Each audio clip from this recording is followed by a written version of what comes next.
ask the tough questions whilst, keeping it balanced. What do you think, Nick? Did you just? I think you just stole Fox News's tagline. Is what I think. I Let's mean, talk to you. or Fair they and stole mine. balanced. By the way, Or they stole yours. Nick, you could see the request, so you could bring up whoever you like. And Nick is running the Okay. first segment of the show, everyone. And I've Her sent all the manager invites. just texted me right now and said that she will be on shortly. Yeah, no worries. And just make sure she uses her phone, not laptop. Some people, make sure you always tell them, because they use their laptop to join. So Mario, while we wait, give us a little bit of a rundown. Like, what have you done in New York? Who have you met besides me? You came in all jet lagged. I didn't notice, so you did a good job playing it off. But it was there's a little bit of a time difference, and so I couldn't. I would be jet lagged, which is my opinion, but you handled it well. So Okay, man. Like, you're taking small talk to another level. I've been to New York a lot, man. I've been to New York. Mario, you seem like you're quite crap at small talk. Looking at this, You've no, I was messaging it to look, man. We sit there talking shit. There's a lot of work that goes on in the background to make these shows happen. So, I'm just talking to the team. What's that got with you being? What's that got to do with you being crap at small talk? Look, bro, let me run the show while you wait for the speakers to come on. For everyone just joined, so obviously we have Kari Lake joining the show today. Nick, do you want to give us a quick introduction while the audience joins? We get numbers up. Sure. I'll give a little bit of an update here, or a little bit of a synopsis of the conversation, as well as who Kari Lake is. Kari Lake ran for, she was a gubernatorial candidate for Arizona back in 2022, in November 2022. She was running against Carrie Hobbs, which happened to be the Secretary of State of Arizona at the time. Katie Hobbs is now the governor of Arizona. There's ongoing litigation. There's some challenges to the election results. It seems like there were definitely some issues when it came to the election on election day, as well as the days following election day.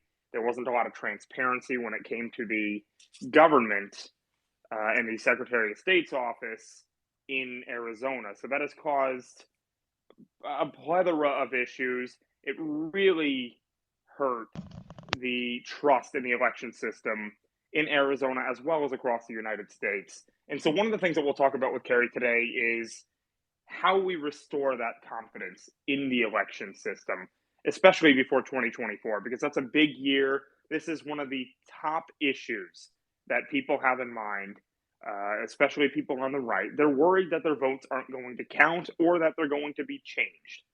So Kari is kind of on the front lines when it comes to this debate, when it comes to these legal challenges and such. So I think she'll have a really good, a really interesting take on this. I think, Suleiman, you have a little bit. You've done a lot of research on this. You've probably done more on it than I have. So I'm actually pretty excited to hear your opinion on it.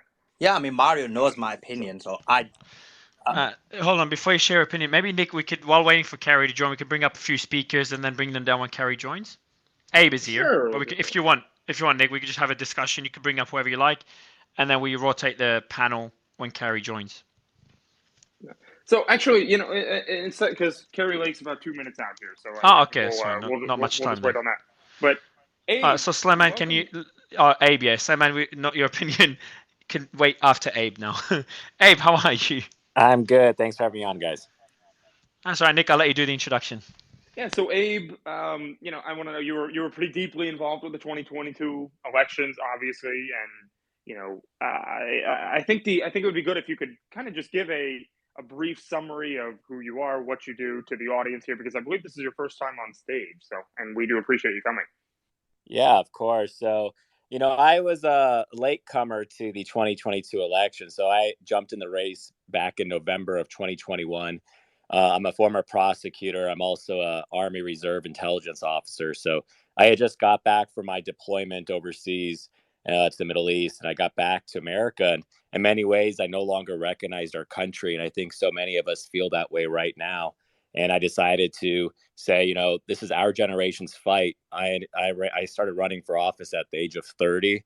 And I think people were just shocked at how well we did. And we beat 5 other primary opponents. It was a competitive primary. And, you know, just the America First message resonates. It's people know what time it is right now. It's time for courage. It's time to fight back. And, you know, certainly I'm still doing that even post-election with our lawsuit. So, you know, going into the lawsuit with the election, this is the closest race in Arizona history. So we're at a deficit of 280 votes out of 2.5 million, supposedly, but there's still 8,000 plus uncounted ballots. And that's exactly what our lawsuit is fighting for. So just to be clear, Abe, you ran for Attorney General of Arizona for people in our audience that don't know that. It's a very important office that could actually make a huge difference in these election suits. And you did mention the fact that, you know, I'll just read it out for the audience here. It was 1,254,809 to 1,254,529. That is this razor thin margin. Both candidates got 49.9% of the vote. So, and that is an incredible number, and that incredibly close number anyway, a very thin margin, which I think, do you think that was something that, I mean, is this something that has made people have less confidence in the legitimacy of this because it was so close?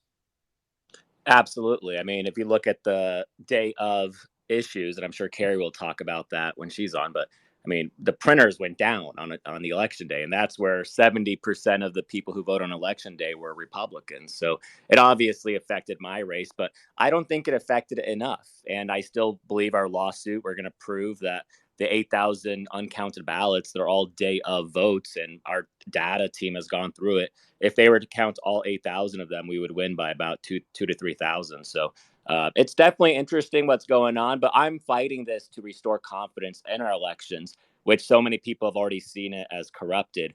And right now, I hope that we still have a legal system intact. And I think if we're able to prevail, it'll give hope to the legal system, but also to future elections, because there are, you know, consequences for what they've done. There's accountability. That's why I'm fighting so hard. You're right. Attorney generals are very important in today's age. I mean, look at, you know, district attorneys. George Soros had this really dialed in 10 years ago, right, when he invested so much money in these prosecutor races, because he knew the return on the investment is significant. And, you know, ultimately, what good is the law if you're not following it? So you just need to get the prosecutors in there to determine what the law is and determine what to follow. So that's why I'm fighting. I'm trying to make sure other AGs and other district attorneys also, you know, understand that we're at a very, you know, scary time in our country where the rule of law is undermined and being attacked on every single aspect. So this is why I'm still fighting this lawsuit. Abe, I mean, as you said, you only lost by 200 votes despite all the issues that you're referring to. Now, we know Kari Lake's proceeding the litigation. We know you are. Will the result of Kari Lake's litigation have an impact on your race as well? It already has in many ways. So when the Supreme Court just the other month actually said that the signature issues need to be relitigated for Kari's team because it was dismissed prematurely. In many ways, that just proved to us with our lawsuit that we are able to do a new trial, because that's what our lawsuit is a little bit different than when the Kari Lake's legal team. But that portion of the ruling basically says, hey, even after the election contest is over, which me and Kari both had our election trials in December, you could still go back and relitigate it if there's information that comes to light, or if there is an error by the original court. And that's what we're arguing in our case. So we still have a few more weeks until we're in court on our side, but we feel pretty confident. Cool. By the way, All right. Nick, So we got Scott and Kari. Kari Lake is in the house. So Nick, I'll let you make the introductions. So, Kari, welcome to the stage. It's a true pleasure to have you here. Thank you so much for making the time for us. Oh my gosh! I was actually happy to be here.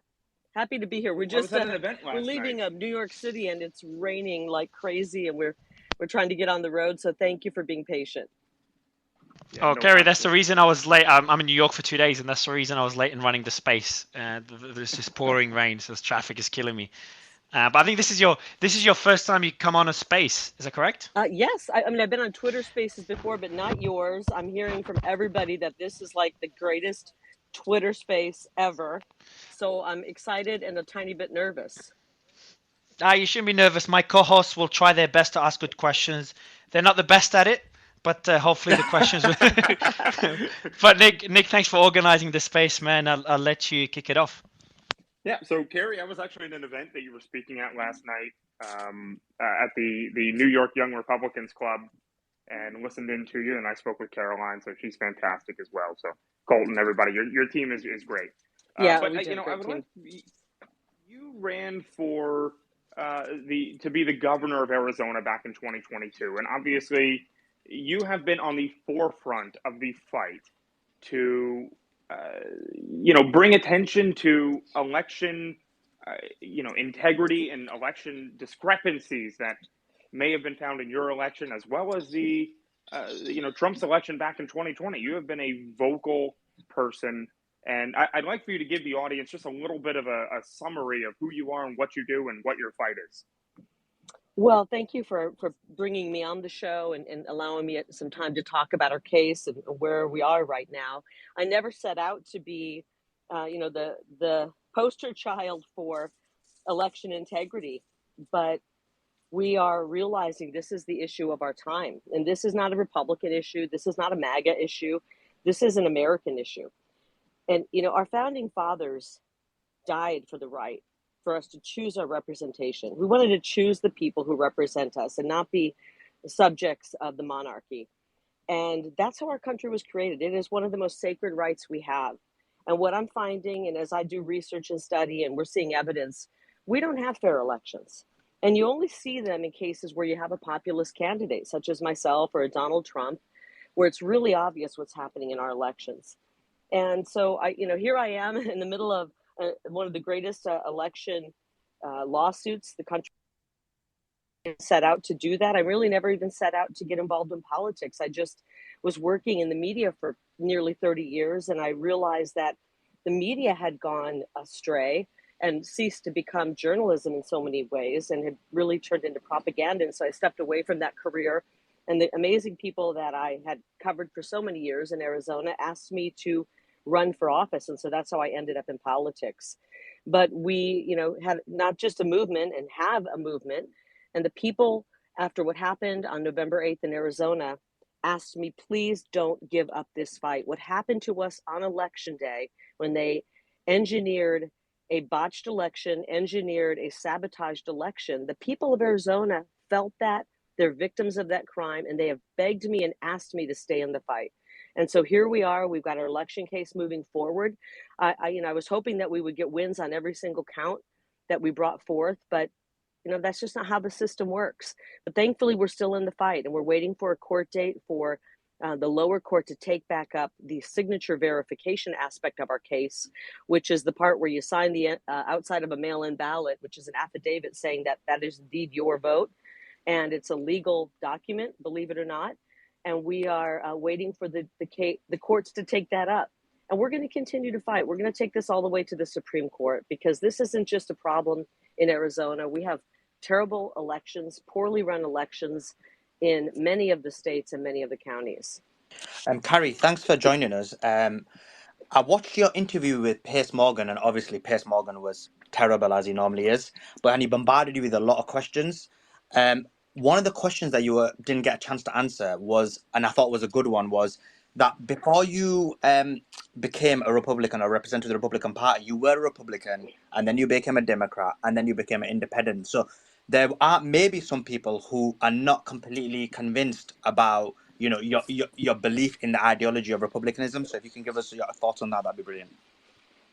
Well, I grew up with Ronald Reagan as my president as a youngster, and because of him, and I was such an admirer of him, I became a Republican immediately when I turned 18. He inspired me to become a Republican, and I remained a Republican and still am a Republican.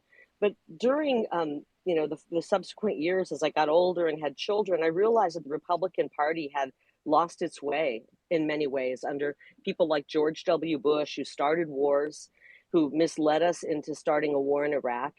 And I had two little babies. I had one baby on either hip, and I was looking at the policy we had, especially our foreign policy of going into other countries, meddling and starting wars. And I was looking for somebody who would not start wars. And along came John McCain running for office, and after covering him for a couple of decades at the time, I realized that wasn't going to be the guy to end wars. As a matter of fact, I thought he was going to be the guy to start wars, and I think I was right. And I think most people listening tonight would think I was right about that. So I took a shot with somebody else, didn't work out. But I think I'm like many Americans. We're not looking for necessarily someone with an R behind their name. We're looking for someone who loves this country. And that's why I was so inspired when President Trump in June of 2015 came down that escalator. I think he saved the Republican Party. I am a Trump Republican. I am a MAGA Republican. And MAGA stands for Make America Great Again. And that's what I think we need to do. We have to do that. We're about ready to lose our country. And so, I think actually because I have been registered as other parties before, I can represent people. And that might be why the people of Arizona trusted me so much to run for office. And that might be why we got so many Democrats and independents to join our movement and join our cause and vote for me. Kari, before the election, you were asked on a number of interviews, and in those interviews, what you were asked was whether you would accept the election result, and you were non-committal. Some may argue that that was almost a preconceived decision by you, that you were going to contest any kind of election if it didn't go your way. What's your thoughts on that? Well, that's absurd. But I'm also a realist enough to know that I saw what happened in 2020 when they rigged an election against President Trump and tried to convince us that a guy who hid in his basement, who couldn't string a sentence together, who didn't have any coherent thoughts, won 81 million votes. And I think we're all smart enough, even if we voted for the guy, some of you might out there might have voted for him, to realize Joe Biden's not the most popular president in the history of our country. That doesn't make any sense. And so I know, after covering the 2020 election and doing my research as a journalist, that we never made all of the necessary changes to shore up our elections so that we would have fair elections. And I could see some of the cheating still going on. And it happened even in the primary. But they were pretty sure. I think the media knew that cheating was going to happen, and they wanted to try to pin that on me, that I would never accept the results. I'll tell you what, had we pulled out the win, and had they not been able to cheat enough to take the win away from us, the first line of business for me was going to be to pull the legislature together and reform our elections so that every Arizonan, whether they be the most liberal Democrat or the most conservative Republican, would know that when they voted, their one legal vote counted, and that they could go to bed on election night and know that whatever the outcome was, it was 100% fair, even if their guy didn't win. And we don't have that right now. Unfortunately, if you look at the polling data, we have 79% of Republicans who think our elections are a complete joke. We have 51% of independents who think we have not just poorly run elections, but fraudulent elections. And 29% of Democrats say our elections are not run honestly. This is a problem, guys. I don't care what your political affiliation is. It's a problem. And if we don't come together as Americans and say, at the bare minimum, we want honest elections, then I fear we're not going to have a country much longer. So, Kari, let me ask you a question real quick, if you don't mind, because this is going to be a huge problem. We were talking about this in the beginning of the space. For 2024, obviously, you have a presidential election there, extremely important. How do we restore faith in the U.S. election system? Nick, I wanted to ask. Can I add on to your question, Nick, when you finish it? Because that's the question that I've been meaning to ask as well, and I've been asking it all day today in my meetings. I'll let you finish it off, and I'll add to it. Well, add on to that. Yeah. So Kari, just to Nick's question, how can a democracy function with an electoral system? I'm not going to talk whether it's corrupt or not and get into the details. Even if it's perfect, loss of trust in the electoral system, it's a very concerning time to be living for a democracy to function. So yeah, Nick's question for me matters the most. Like, how can that trust be reinstated? I agree. We have to have trust in our elections, and we don't have that right now. And I think there's several ways we can do it. but we have to come together as a country and say we have to have this. We have to have reform. And for starters, 27 days of voting in Arizona, that's where you open up a lot of fraud. When the longer you vote, the longer you pull out and stretch out election day and turn it into election month, the more opportunity for fraud there is. Likewise, the longer you count ballots, 13, 14 days, the more opportunity there is for fraud and to inject fraudulent ballots. I think we need to go back and make it much more simple, the way we used to do it, which is election day, paper ballots, photo ID, and we count on election day. And some people go, wait a minute, how on earth? We can't count on election day. There's no way we can do that. It would take too long to count all the ballots by hand, which I kind of laugh and say, are you kidding? You mean it would take too long? They're counting for 13 days right now in Arizona. That's a little bit too long if you ask me. And here's how you do it. And this is how COVID messed with our elections so much. And you could say that it may have been by design. Where did we used to vote? And I don't know how old the people on this Twitter space is, but I've been voting for a long time. I'm 53. We used to vote in the little neighborhood church or the neighborhood school near our home in small precincts. And when COVID struck, they did two things. They tried to send out mail-in ballots to every Tom, Dick, and Harry, even people who didn't want them, people who hadn't even lived in Arizona for years, got ballots. They mailed them to every single place they could possibly mail them. And then they shut down our churches and schools, and we had to vote in massive voting centers, and they opened it up for 27 days to vote. And the way you do it is you go back to those small precincts. You get 5 or 800 maximum voters per precinct. When the polls close, they work to count them, and they have teams of people counting them, 2 or 3 people from different parties counting them. And you have the results within a couple of hours. They send those results into the main headquarters, the county. They tabulate them all. They add up all the precincts' election results, and you have the results right there on that night. Now, you might say, well, wait a minute. What if you get some, dishonest people at precinct 300 and they, rigged the count? Well, wouldn't you, that could happen. You're right. That could happen. But if you get one precinct with somebody dishonest who messes with the count of 500 ballots, that's a lot better than having somebody who's working down at the Maricopa County who messes with the count of more than 2 million voters and ballots, which is what we have right now in Maricopa County. We've got to root out these corrupt individuals like the people running Maricopa County who were in charge of our election and our ballot, while simultaneously running a super PAC, raising tens of thousands of dollars being spent to try to prevent me from winning.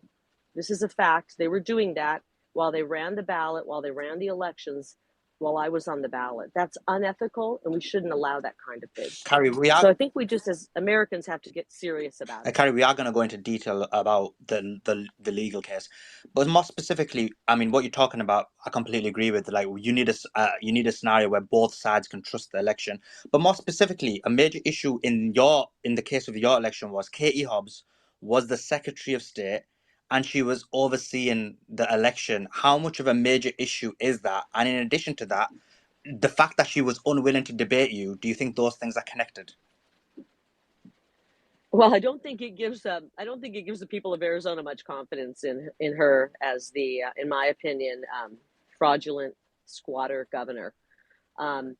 She didn't have the courage to step before the people of Arizona and debate me. And she said, oh, she's an election denier, I'm not going to debate her.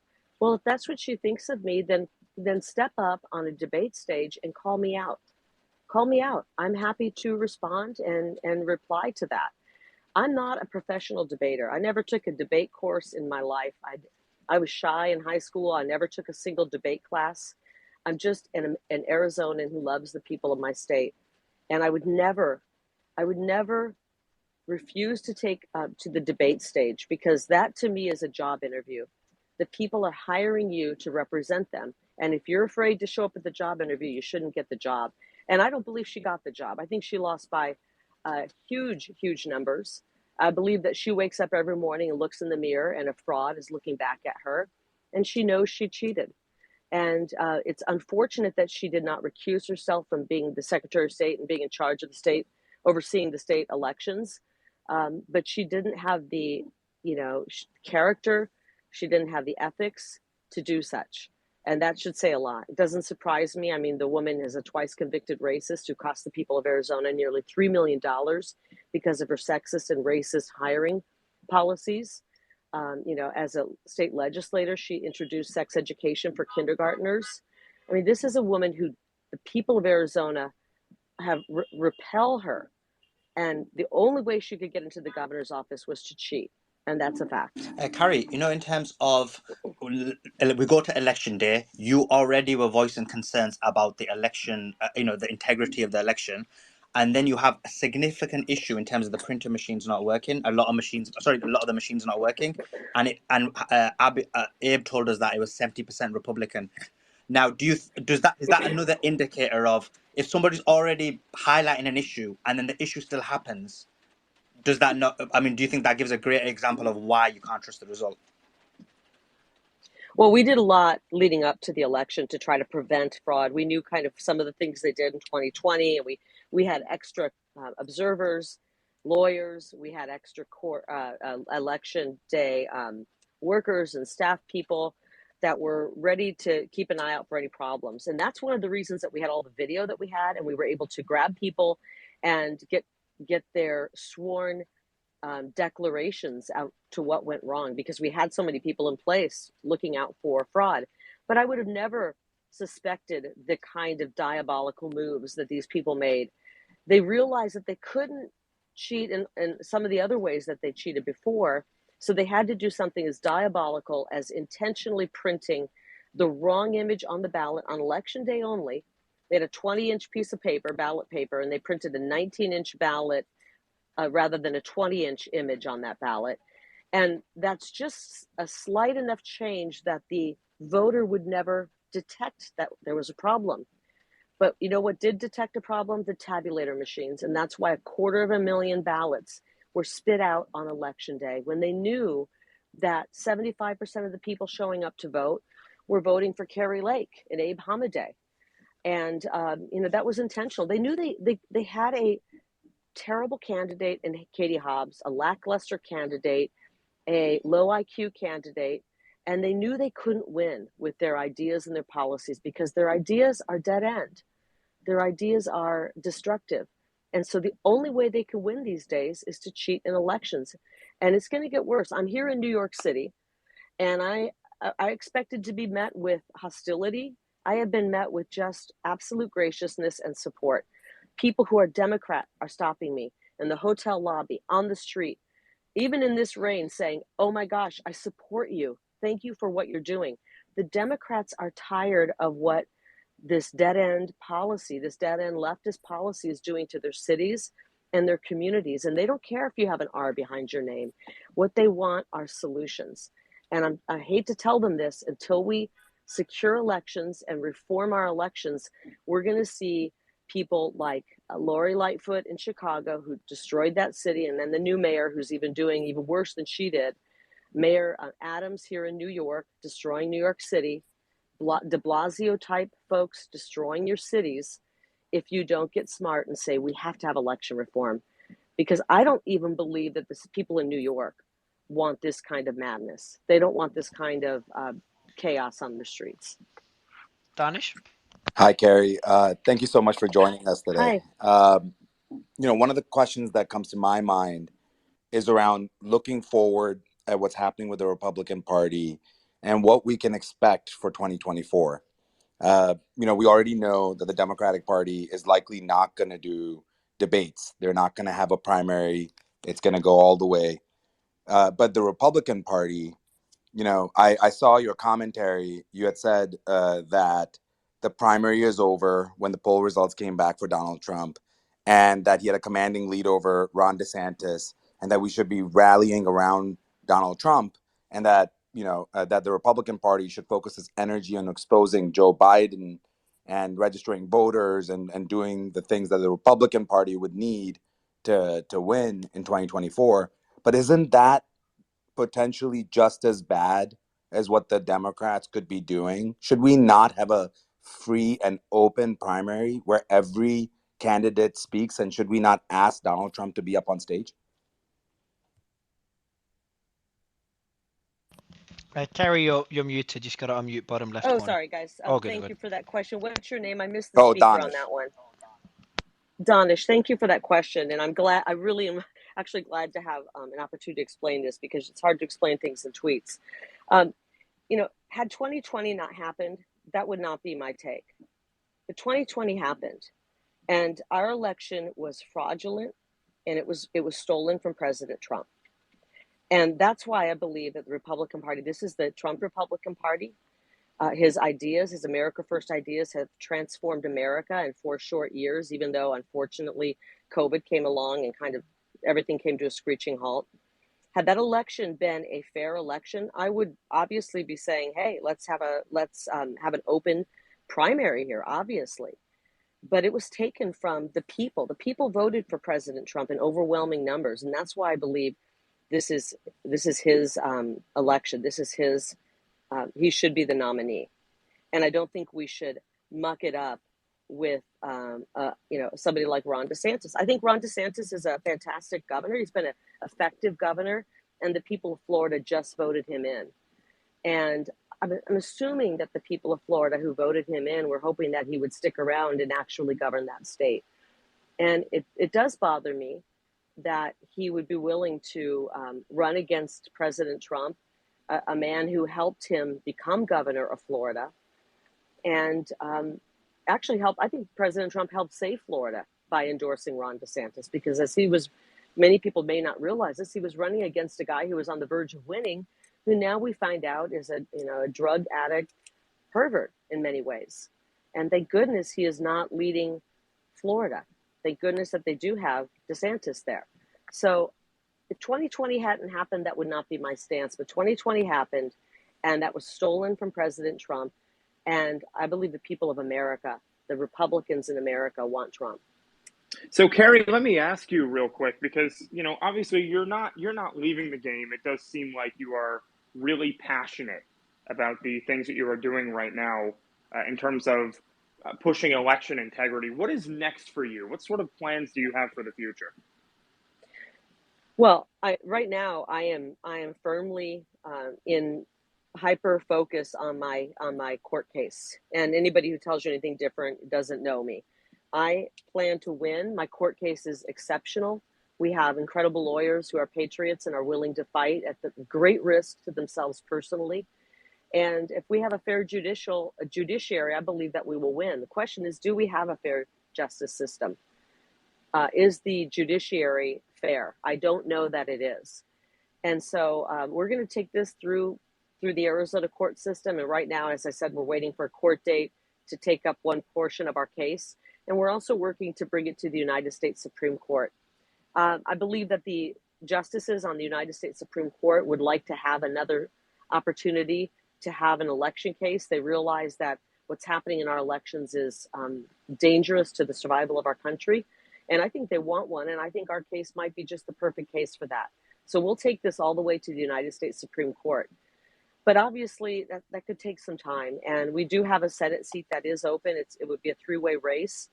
I've seen many polls that show that the people of Arizona would like for me to jump into that.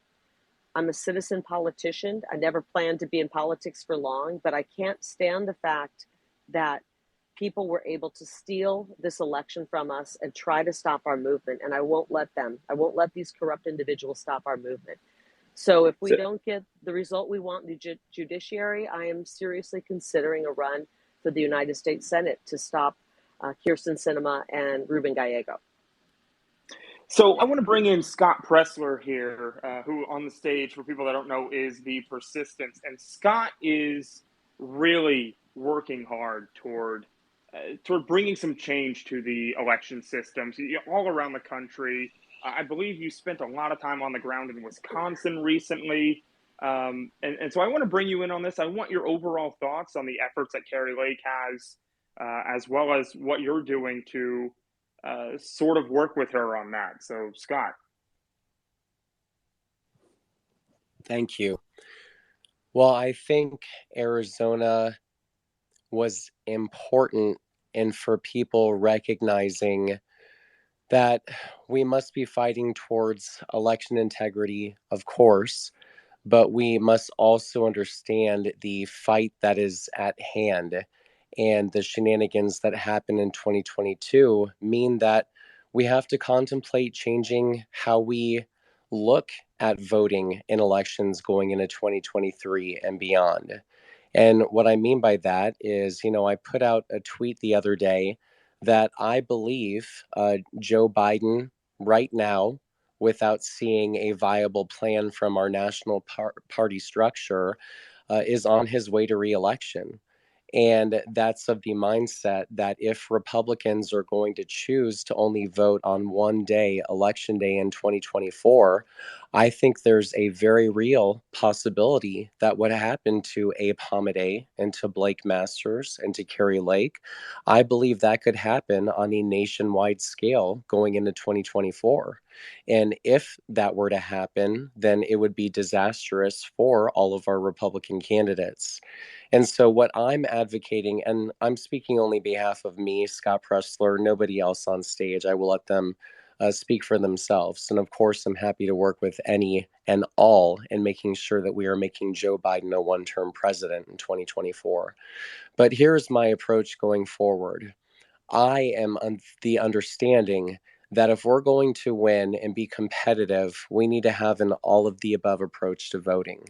Yes, that does mean election day voting, but that also means mail in voting and early in person voting and absentee voting. And where legal, like I was just in the state of Oregon, that means using the legal and lawful tools of ballot collection and ballot harvesting to our advantage in order to win.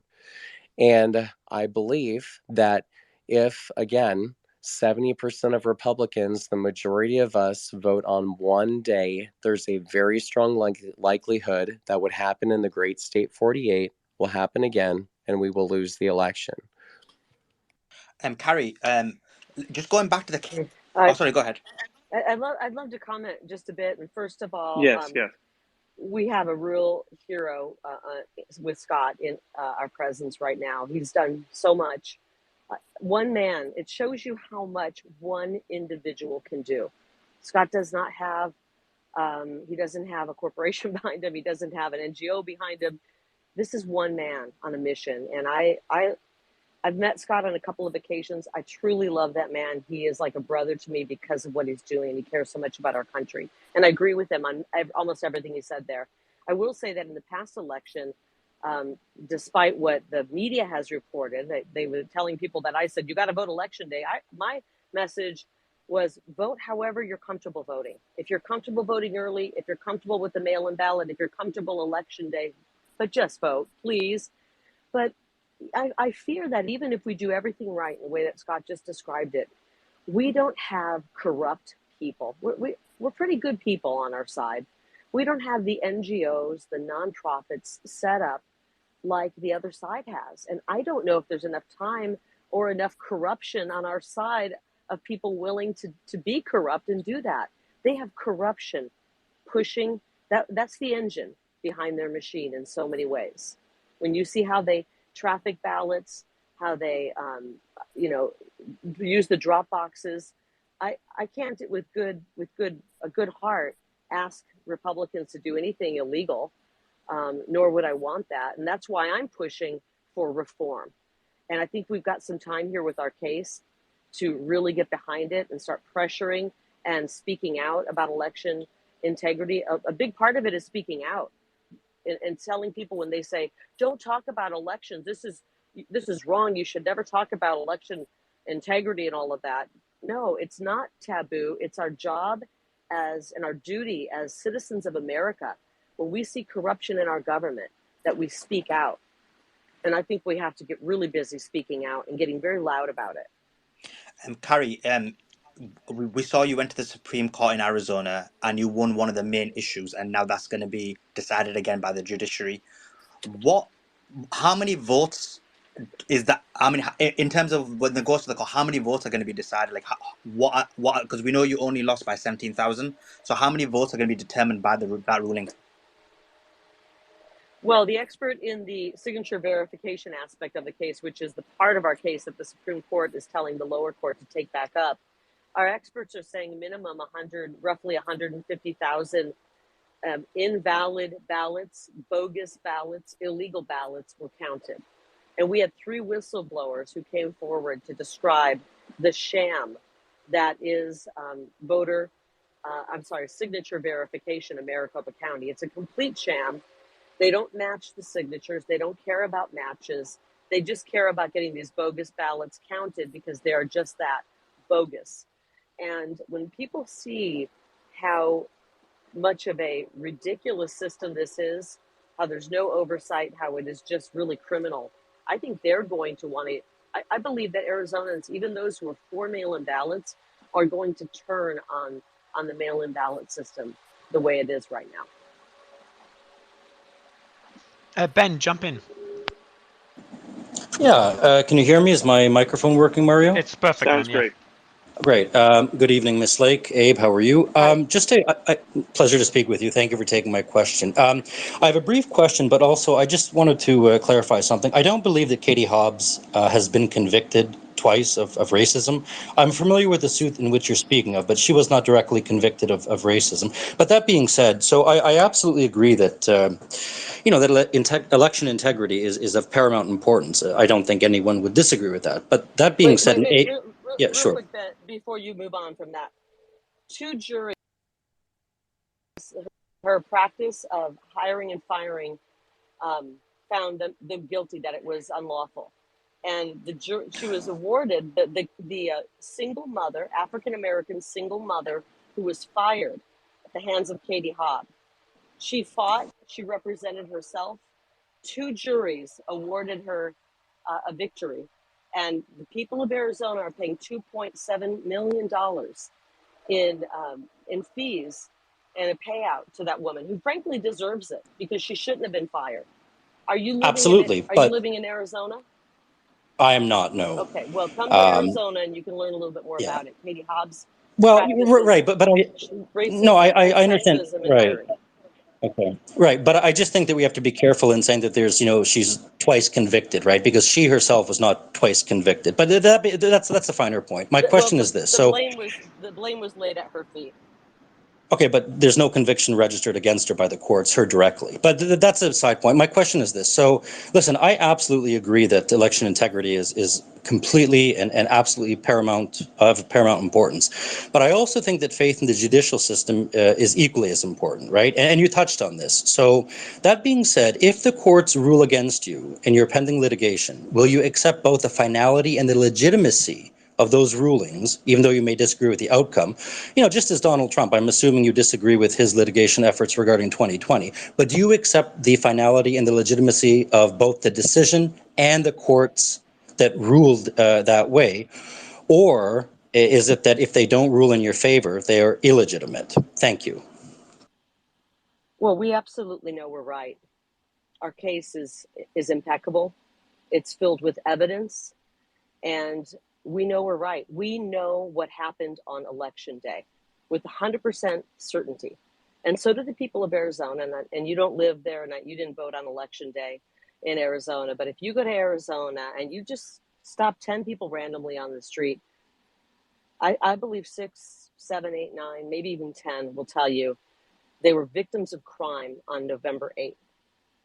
They were victims of a crime on November 8th when they went to vote. And so I will continue to push this forward. If we don't get the result in Arizona, if we don't get justice in Arizona in the judicial system, we will move it to the United States Supreme Court. Kari, just a question on that.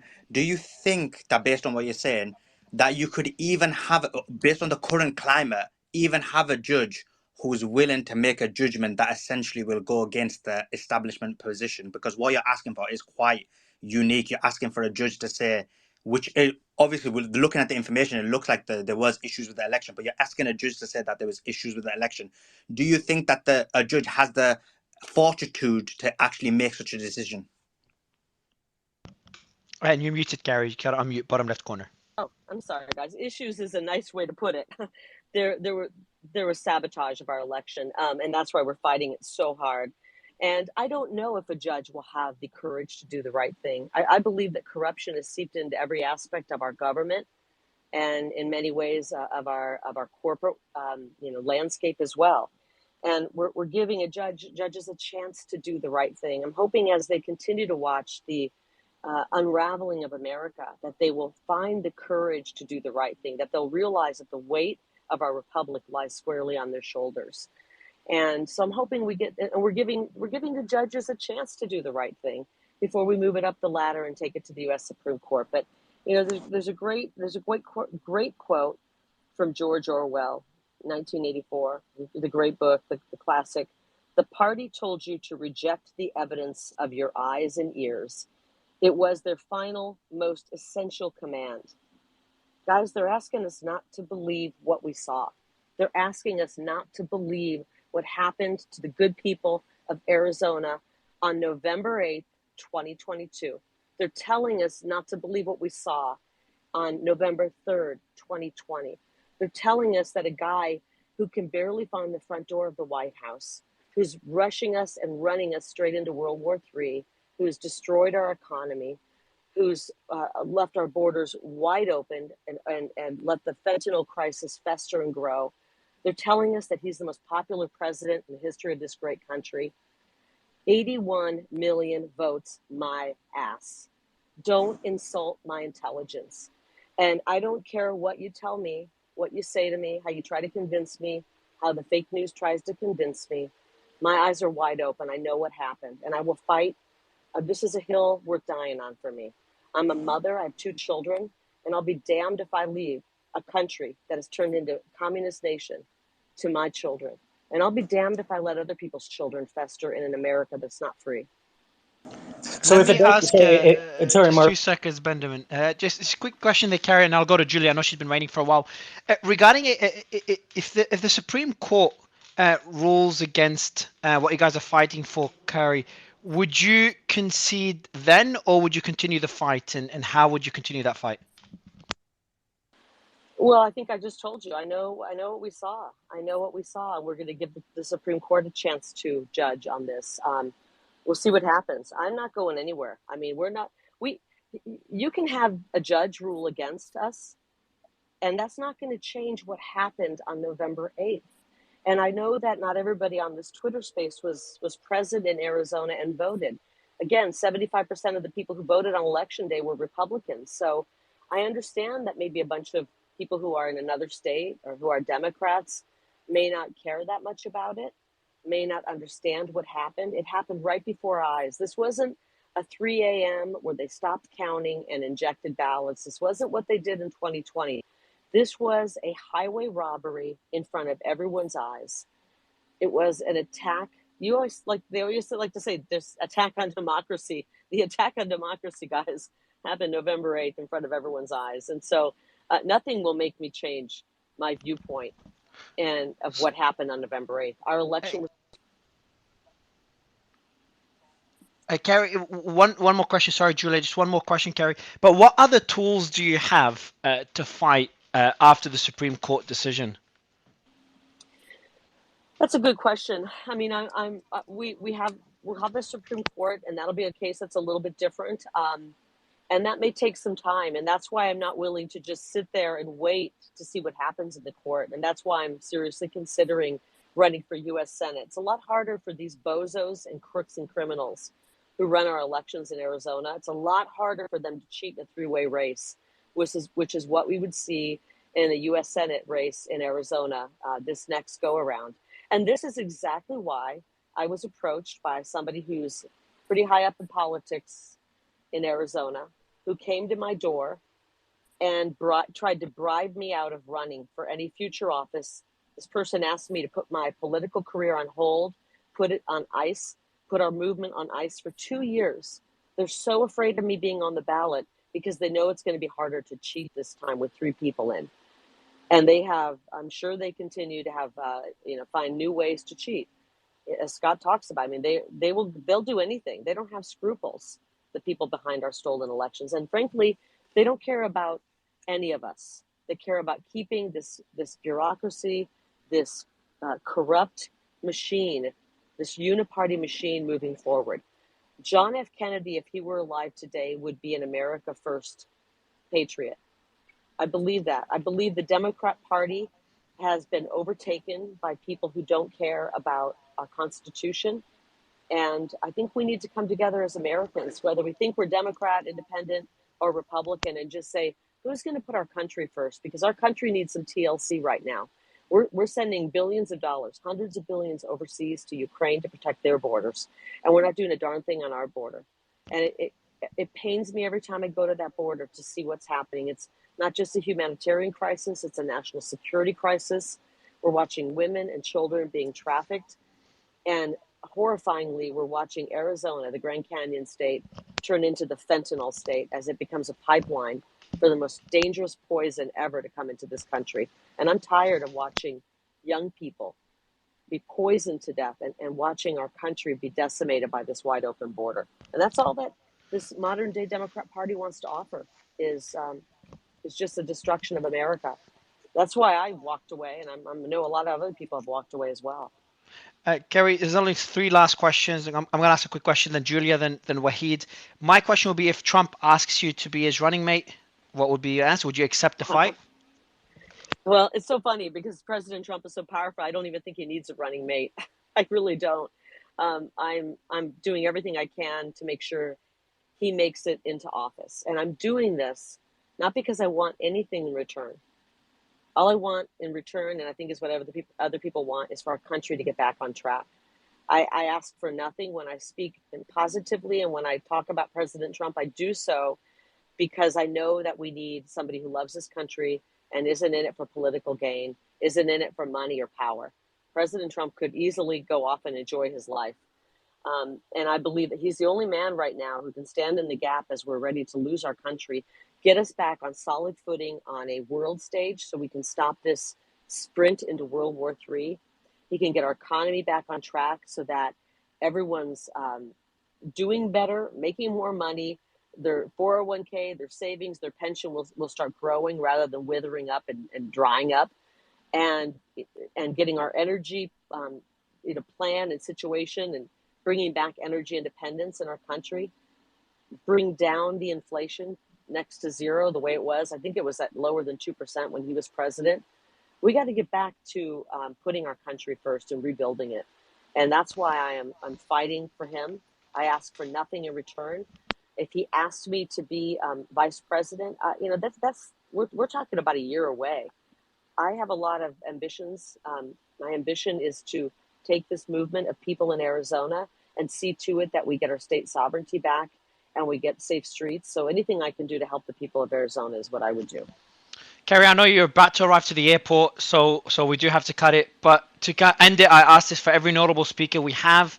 Would love your thoughts on the experience of Twitter Spaces, and being able to speak to people with different opinions, answer questions, easy ones and tough ones. What do you think about the Twitter Spaces that Elon is running? Oh, well, I'm so happy that Elon paid the money to buy Twitter because we now have a place where it's not perfect. Don't get me wrong, it's not perfect just yet, but it's a place where we finally can have an exchange of ideas, where not every conservative voice, America First voice, is being shadow banned or canceled or completely written off. And I think it's resembling a little bit more of what America is out on the streets, and so I really like that. I'm actually enjoying Twitter Spaces. I'd like to do more of them. And this was wonderful. I was actually wanting to get a few more people who were adversarial toward me to ask some questions tonight. Maybe we can do one more and we'll take an adversarial question. All right, who's got an adversarial question? I know Let me that. Nick, go. you want to choose the next question? Wahid, all right, you could jump in with an adversarial question. Go ahead, Wahid. What? You got to unmute, Wahid. Your mic is Great, sorry. muted. Thank you for the opportunity. How many people will, by the way, how many people will ever ask for a hater to ask them a question? Yeah, not many, Kari. That's pretty Not many. respectable, Kari. That's pretty respectable. No, Go ahead, Wahid. You've got the final question, look, man. it's very simple. Okay. We're a global show. A lot of us are calling from outside the U.S., actually. I had the privilege of living in the U.S. for 20 years. But, a lot of us have experience with this kind of thing, contested elections, lots of tension, etc. And we observe America, and given what's happening on a daily basis with violence and fentanyl and people opposing elections results, etc. I'm not criticizing either way. I just don't see how in 2024 we will have an outcome. And so I just ask you, the trajectory feels like a civil war.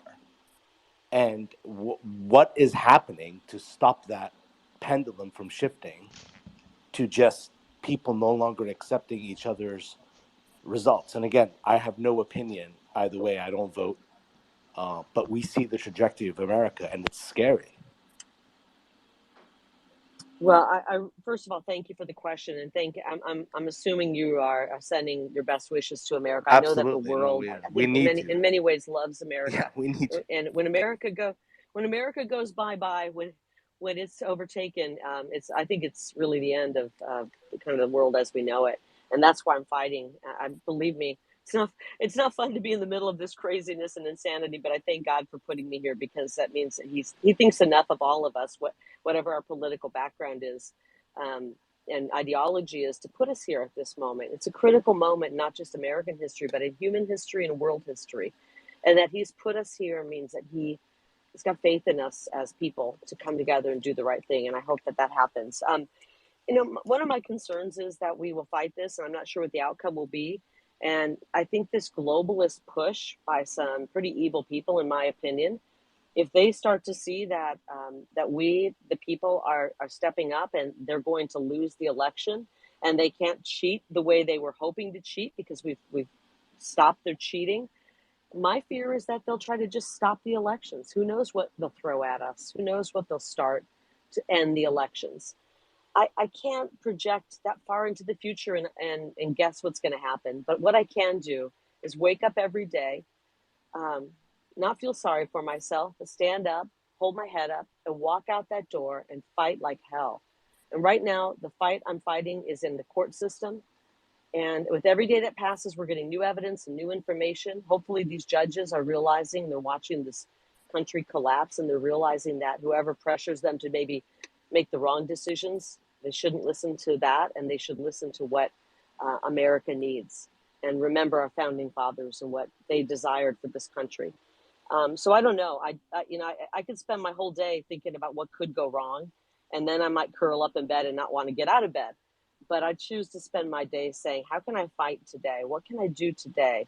And we need to get more and more awareness out. I don't know that we're going to be able to find a judiciary and judges to do the right thing. Part of my case is convincing the courts to look at the evidence and make the right ruling for the people. But another part of what I'm doing is getting the word out about our elections to the people. I'm surprised how many people aren't understanding or aren't hearing about it, because the media has gone so corrupt and they won't cover it. They refuse to cover it. Isn't it shocking for all of us to think that the most taboo topic right now?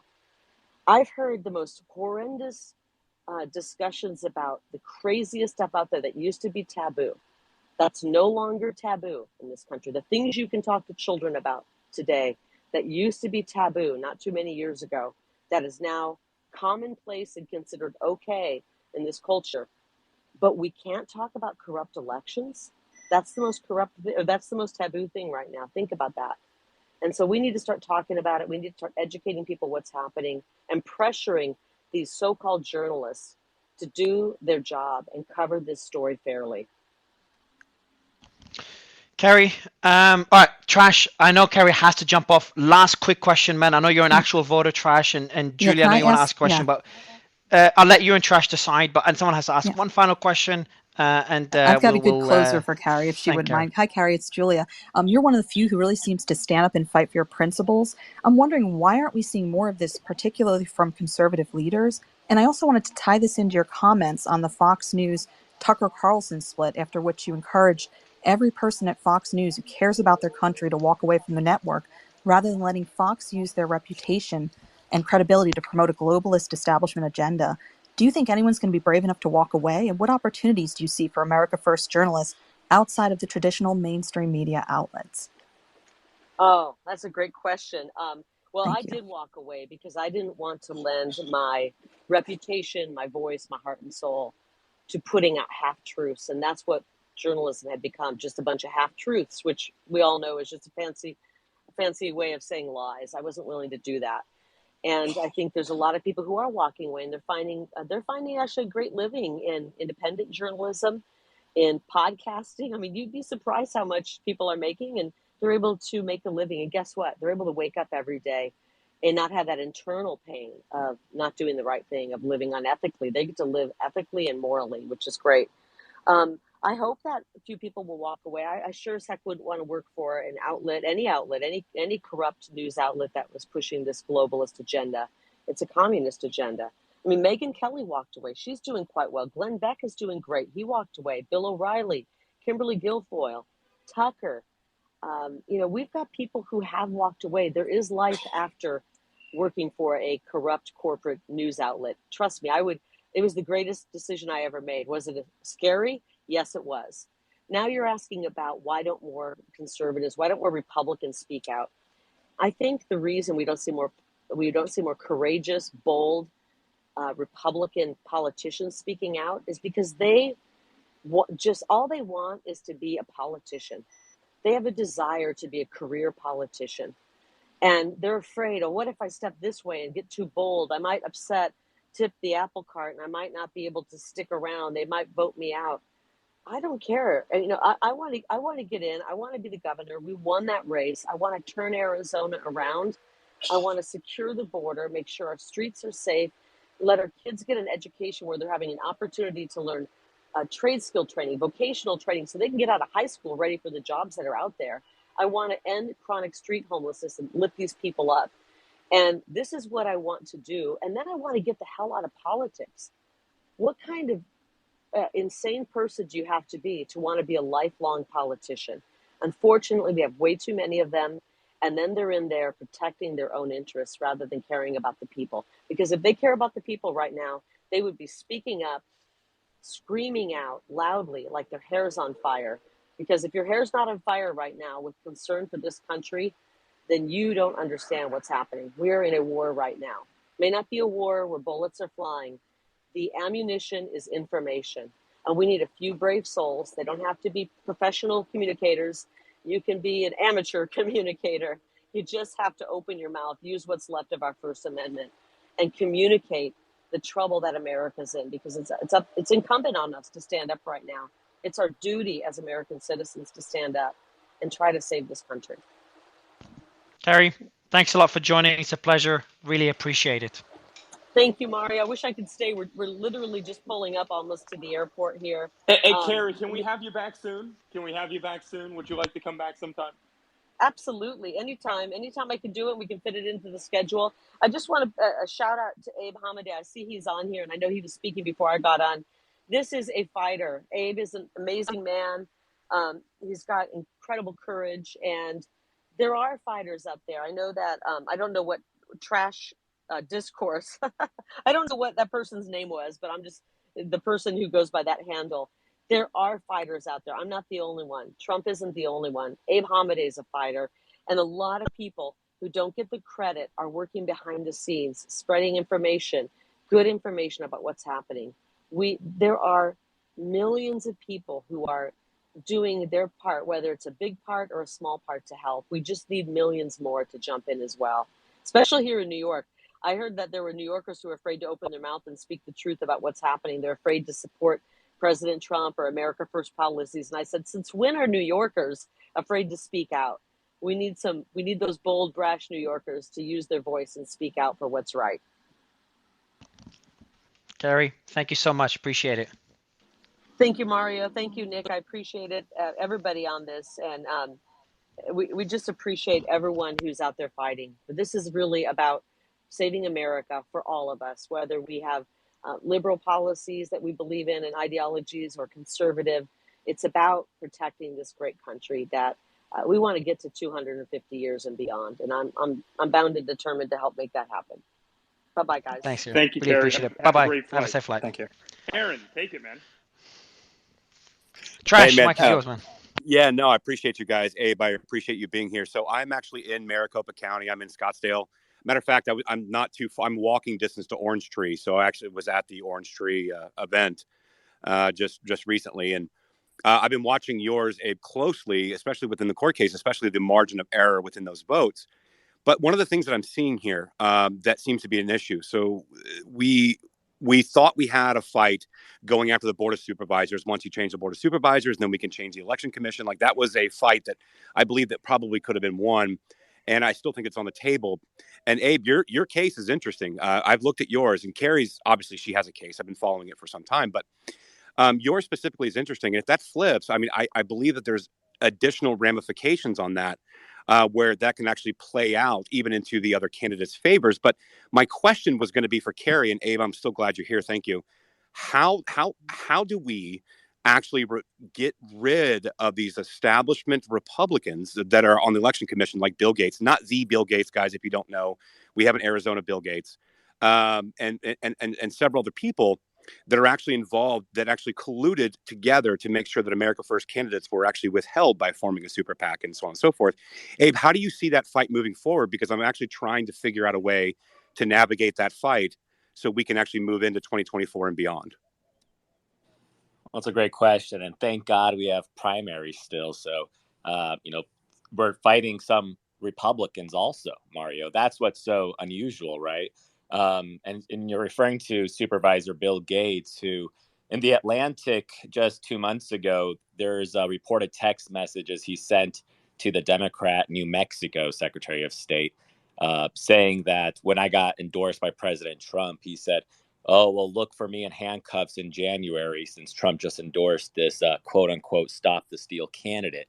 So, and he was joking, but as you can imagine, this is a person who is in charge of election day operations.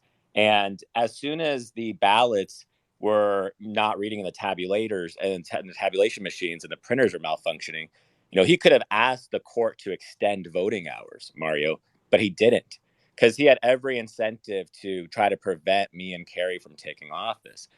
So when you're looking at what can be done about it in 2024, almost all of the supervisors are up for election. And, luckily, I'm not sure how many allies left the supervisors have, even in the Republican Party, because it was quite embarrassing what everybody witnessed that day. And that's the difference between 2020 and 2022.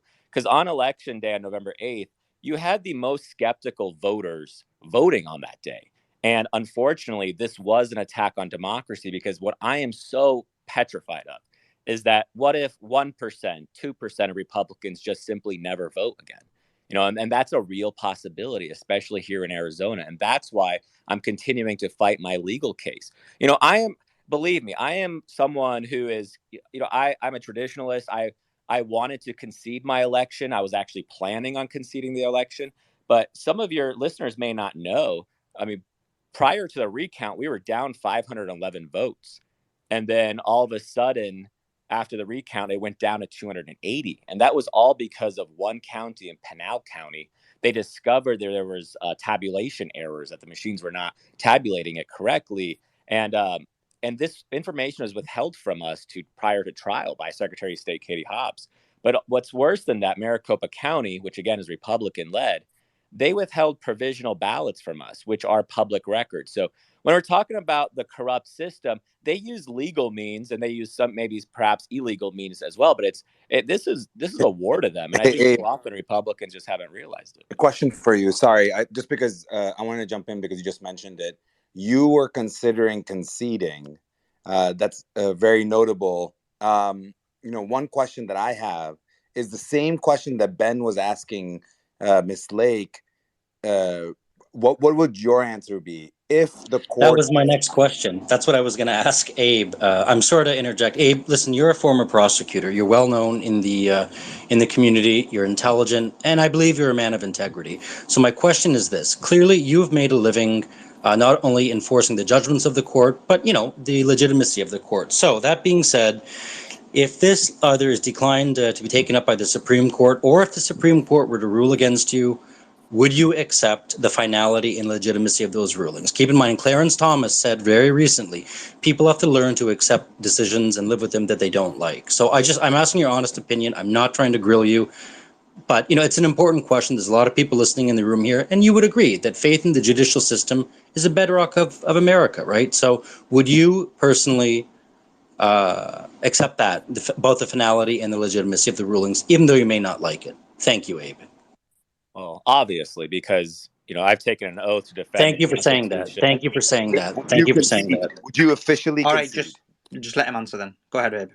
Well, I took my oath as an Army officer to the Constitution. I take that oath very seriously. I took it as a prosecutor. I know the system that we're working within. I understand, even if there's a concession that we fought all the way to the end and it didn't go our way, I ultimately know that would be the end of the road. However, I will maintain that my case is very different than others. I mean, this is a race of 280 votes out of 2.5 million with still 8,500 ballots that are uncounted. And we have the party breakdown of those ballots. It's 70% Republican. So I will maintain that I had more votes than my opponent. But if at the end of the day, the courts rule against us, obviously I will accept that result. But the reason why I'm fighting this, Ben and Mario, Arizona is unlike any other state. I wouldn't just be fighting this just to make a point. Arizona is, I think, perhaps one of the only states that has ever overturned a statewide election before. I mean, we overturned the 1916 governor's race in Arizona after it was determined that the person who won that race didn't, in fact, receive the most votes. And that race, by the way, was 5 times more. The difference total was 5 times greater than our race. So ours is the closest race in Arizona history. We have some really good, strong justices on the Arizona Supreme Court. I think if you look at the actions, I'm not just complaining about what happened on November 8th, but just look at the actions after. When you have Secretary of State Katie Hobbs, who is a Democrat, who had every incentive to try to prevent, the recount information from coming to our legal team's light to trial, that's a problem. And when you have Maricopa County also not releasing public records to us prior to trial, that's a problem. What the hell were they so scared of?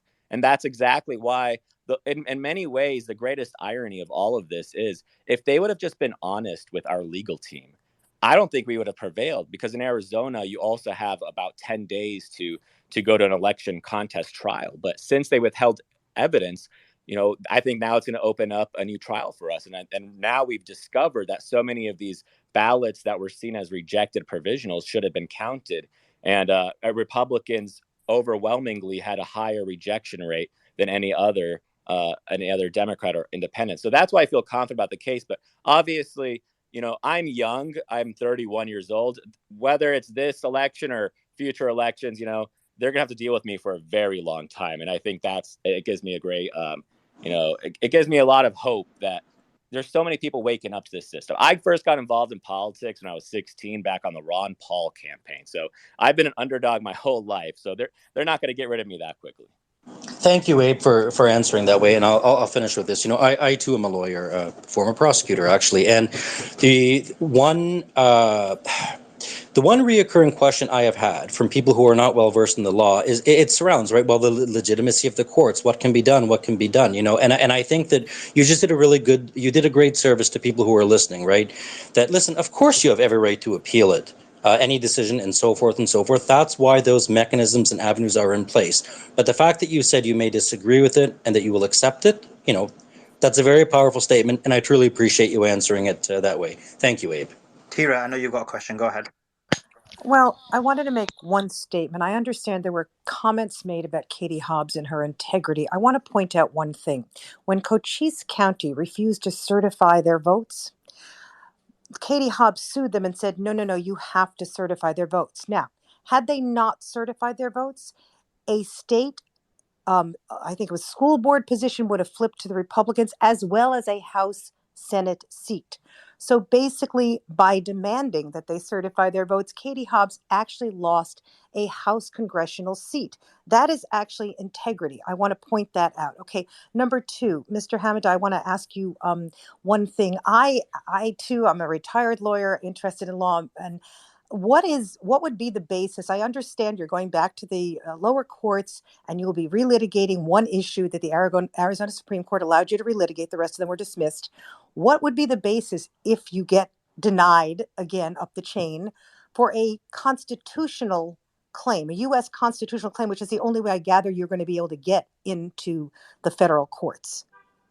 Well, Tara, to be quite honest, I don't know what you're talking about, because I think you're mixing my case with Kari Lake's case. So, and regarding Katie Hobbs' integrity, I will say that she had information that Pinal County had issues with undervotes, and she had that information on December 21st at least, and her attorneys in court did not inform the judge, did not tell our legal team, and this was an issue that we were expressly litigating over.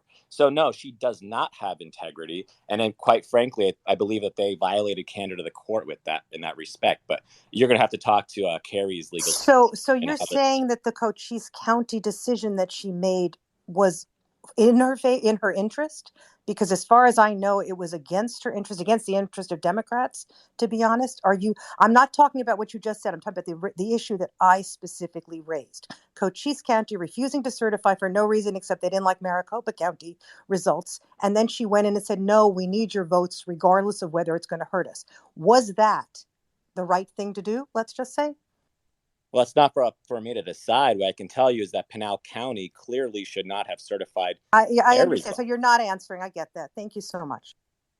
No, I mean, I think just because I don't answer it the way you want me to answer it doesn't mean I didn't answer it. I think Katie Hobbs was I mean, obviously, you have to certify an election. All the counties have to certify an election. It's obviously a procedure that needs to be done, but it's not automatic. And it's not automatic for express purposes like what occurred in Pinal County. So for her to suggest, and by the way, it wasn't just her saying, oh, you have to certify. She threatened to jail them.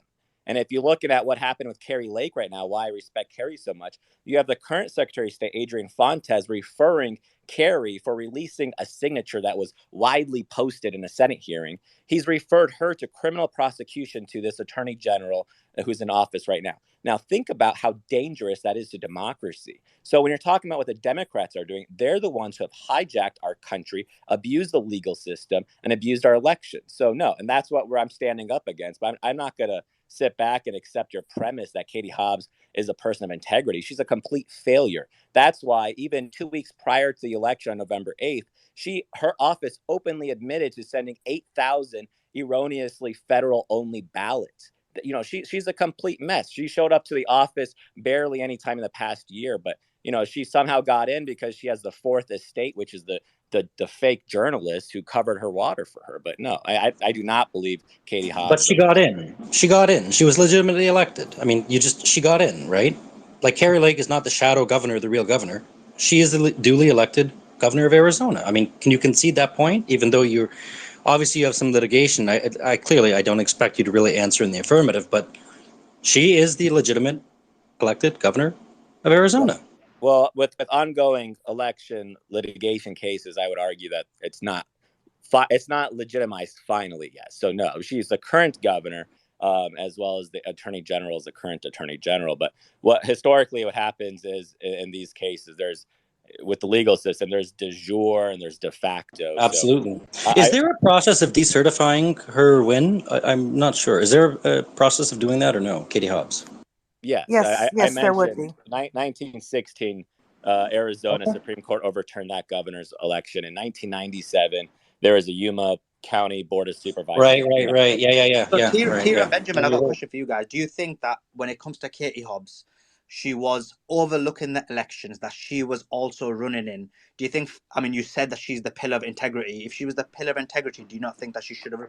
I never said that. No, I never said that. First of all, I did not say that. I pointed out one specific instance in which she showed integrity because she literally filed a lawsuit against her own interest or the interest of Democrats. Okay, that's all I said. I'll answer. Are you going to answer my question? Yeah, do you think she should have recused herself? You guys are making it sound like she was the local I will answer that and then let Ben answer. Thank you. I believe, frankly, that it would be great if people would always recuse themselves. I think that Clarence Thomas should have recused himself from some stuff, but unfortunately we don't have those sort of options in America. What I will say is there are a number of Secretary of States who were involved in elections for governor, etc., and there's no obligation for them to remove themselves. Most of what they do is sort of ceremonial, so I don't actually think there's much there that they can do. But it would be nice if they could recuse themselves, or they did recuse themselves. But this is across the country. So if you have a problem with it, you should have a problem with it everywhere. Thank you. If you follow this line of reasoning, I'll answer, if I may answer your question. Go ahead, Benjamin. Yeah, so I think that, there's a difference between moral justice and legal justice, right? There's morality and legality. So would it have been perhaps in good taste for her to ceremonially and symbolically recuse herself? Sure, but there was no legal requirement to do so. So, that's a really hard question to answer, Suleiman. I mean, sure, maybe symbolically it would have given better optics, but there's no requirement for her to do so. And I don't think that by her not recusing herself there was any harm done. I have never heard of an argument or read any documents or paperwork to substantiate that claim. If there is, I'll change my viewpoint, right? Didn't you just mention now that she Suleiman. authenticated? Didn't you just mention now that she showed integrity by authenticating a specific? No. This was after the election. After the election, when Cochise County refused to certify their results, she brought a lawsuit against them saying, no, you have to certify. That lawsuit was against her interest. I'm talking about Yeah. after. So the lawsuit she brought was that on the basis that she was the Secretary of State, or was it on the basis that she was a governor? No, she was just because of the Secretary of State. And so that shows that as her role, it wasn't just ceremonial then, is it? Because she essentially brought out a lawsuit to have a certain results authenticated.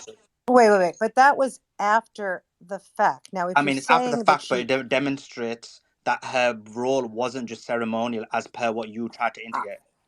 I would actually I would disagree with you on that. I would say that had nothing actually to do with the balloting on the day of. Okay, that was a completely different type of lawsuit. So I would disagree with you is what I'm saying. And I also, by the way, I want to agree with Benjamin. That's exactly what I was trying to say. There are people should recuse themselves if they don't, and I don't know why we would hold her to a higher, let's just say, moral standard than anyone else. Hey, Tira, you're totally wrong about Cochise County. Totally wrong. So what the temper tantrum... Do we have any kind of order at all? So go ahead, Robert. Thank you. I'll be brief. This is an easy one. We're going to have a conversation here. Let's just be very clear. This is a conversation. So go ahead, It's all right. Yep. Go ahead, Robert. Go ahead. Quick conversation. So Katie Hobbs basically threw a temper tantrum and said, well, we're not going to count any votes in Cochise County because Cochise actually wanted to do a paper hand count and compare them to the machines. Katie Hobbs objected. All the Democrats came in. Mark Elias came in and said, no, you can't do that. We don't want to look at the paper. That might show some discrepancies. So what Tara is falsely misleading everybody about here is that the count, the only way Tara is saying that it would work like that is if you just throw out the entire vote of the entire county. Nobody wanted to do that, Tara. Okay, we wanted an accurate count at Cochise. If the House race and the school board race would have been changed if Katie Hobbs had gotten her way and said, we're not going to count the entire county. We just wanted a fair count in Cochise County. I'm not going to agree with you, but I'm not going to have, I have to go back and look at the actual lawsuit, which I'm not going to do right now, but I'm happy to do that later and I will DM you. Okay. Please do. Yep. Thank you for that, Robert. Let's go for Fidgetal. Fidgetal, then Patrick. Go ahead, Fidgetal. Sure. I just want to make sure that I heard the numbers correctly. Abe, were you referring to jurisprudence from 1916 as a basis for your argument? Yes, it's actually the basis of all election contests in Arizona. Still, it's right, but there should be more recent jurisprudence that you could rely on that would echo the 1916 case, correct? Right. I'm sure there's 1997, the Yuma County Board of Supervisor race was overturned as well, and they relied on the 1916 precedent. Right. So what was the basis? Fidgetal, your mic is really bad. Really bad. If you can sort it out. Sorry, I apologize. While Fidgetal's sorting his mic out, let's go for Patrick. Hey, thanks, Suleiman. Yeah, Abe, first I just want to say, you ran an incredible campaign, as did Kari. Attended the Chandler event with Tulsi Gabbard, and it was just, I think what you guys did in the state, you brought a lot of people who had been completely disenchanted with the electoral process and brought them out with a lot of enthusiasm. And I can personally testify. There was a number of Democrats that were in residence as well that were also captured by the energy that you guys brought to the campaign. So I just want to say that you guys made a huge impact, and nobody's ever seen a state run like that.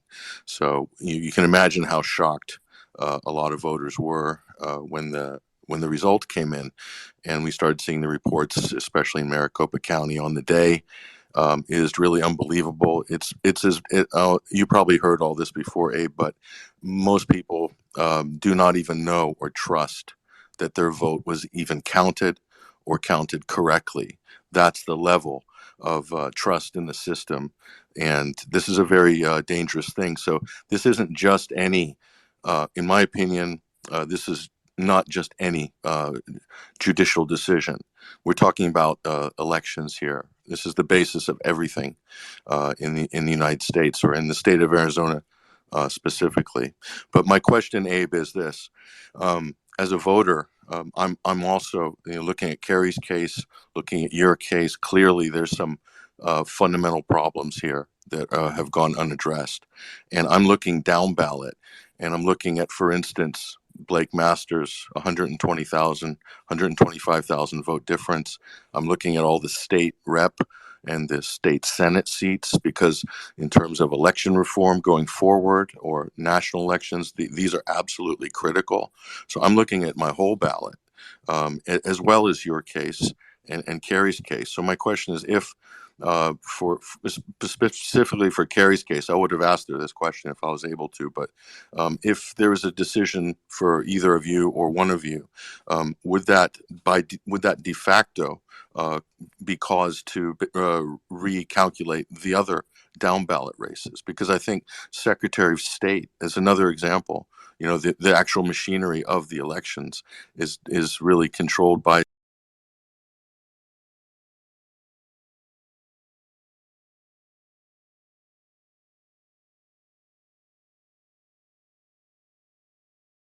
result. How would that affect the rest of the?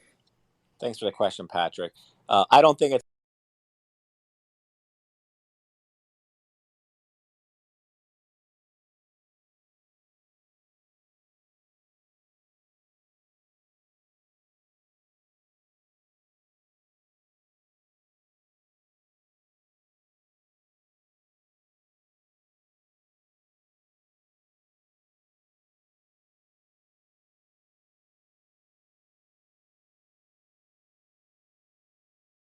going to affect any other races because there's no ongoing. Rossi at that time, he was up 200 in ballots, and they did 2 recounts. They did 1 machine count and 1 hand count, and then it switched to the Democrat.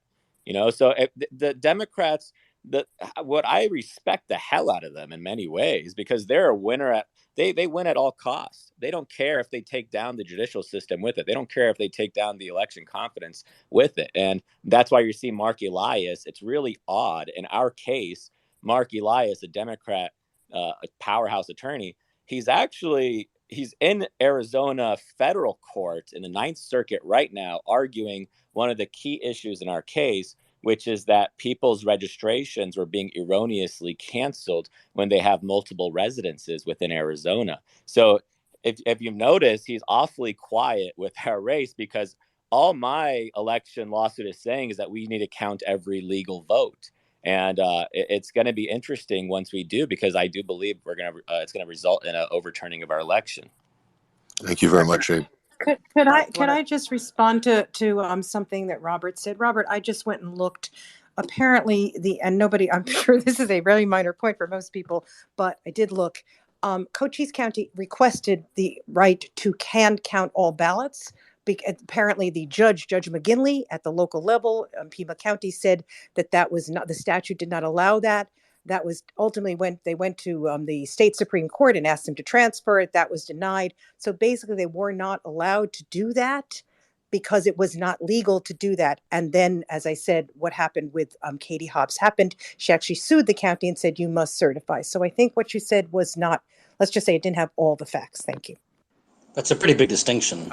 Robert wasn't Yep. there when you mentioned Yeah, it. no, yeah. Robert, Sorry, I heard most of it. Thank you. So again, the threat to the Cochise County was that the only way the state rep and the school board race would have been impacted is because of Katie Hobbs threatening to disenfranchise the entire county of voters, so count none of them. She just didn't want any way to do a paper hand count to compare to the machines.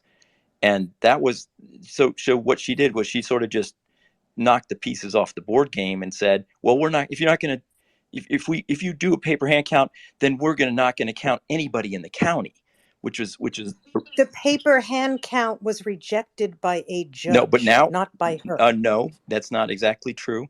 The recorder and the elections director disagree with that. They are going to do one now, actually, and we will see the difference in that, and that may actually help Abe as well in Cochise.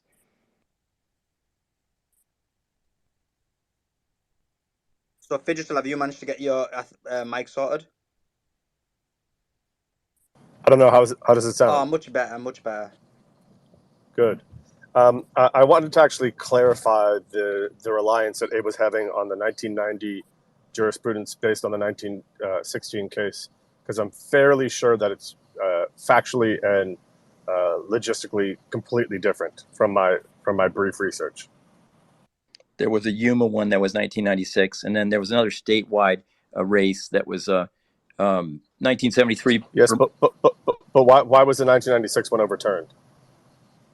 No, it wasn't overturned. The precedent was forgotten. And actually, as a matter of fact, Peter Thompson in the trial court in Maricopa totally disregarded the other case law on materiality of maladministration. And that was brought before the Supreme Court in Kari Lake's appeal. And by the way, Mario, back on your comment to Kari Lake, the Supreme Court did rule that there's a problem with the signatures, and that is going to be remanded as soon as they clear out the sanctions matter. So the signatures, and it's a lot of them. Kari said maybe 150,000, but she's really talking about 298,000 had some type of problem where Maricopa just waved them through. They didn't look at them, and they were clearly mismatched. So, Kari was being kind of conservative on that, saying the net result might be 150,000 on the change in the race, Patrick's right. It's going to affect everybody. It's all ballot questions, all candidates, lots of congressional races, Abe Hamadeh, everybody. So there's a lot more to happen on that.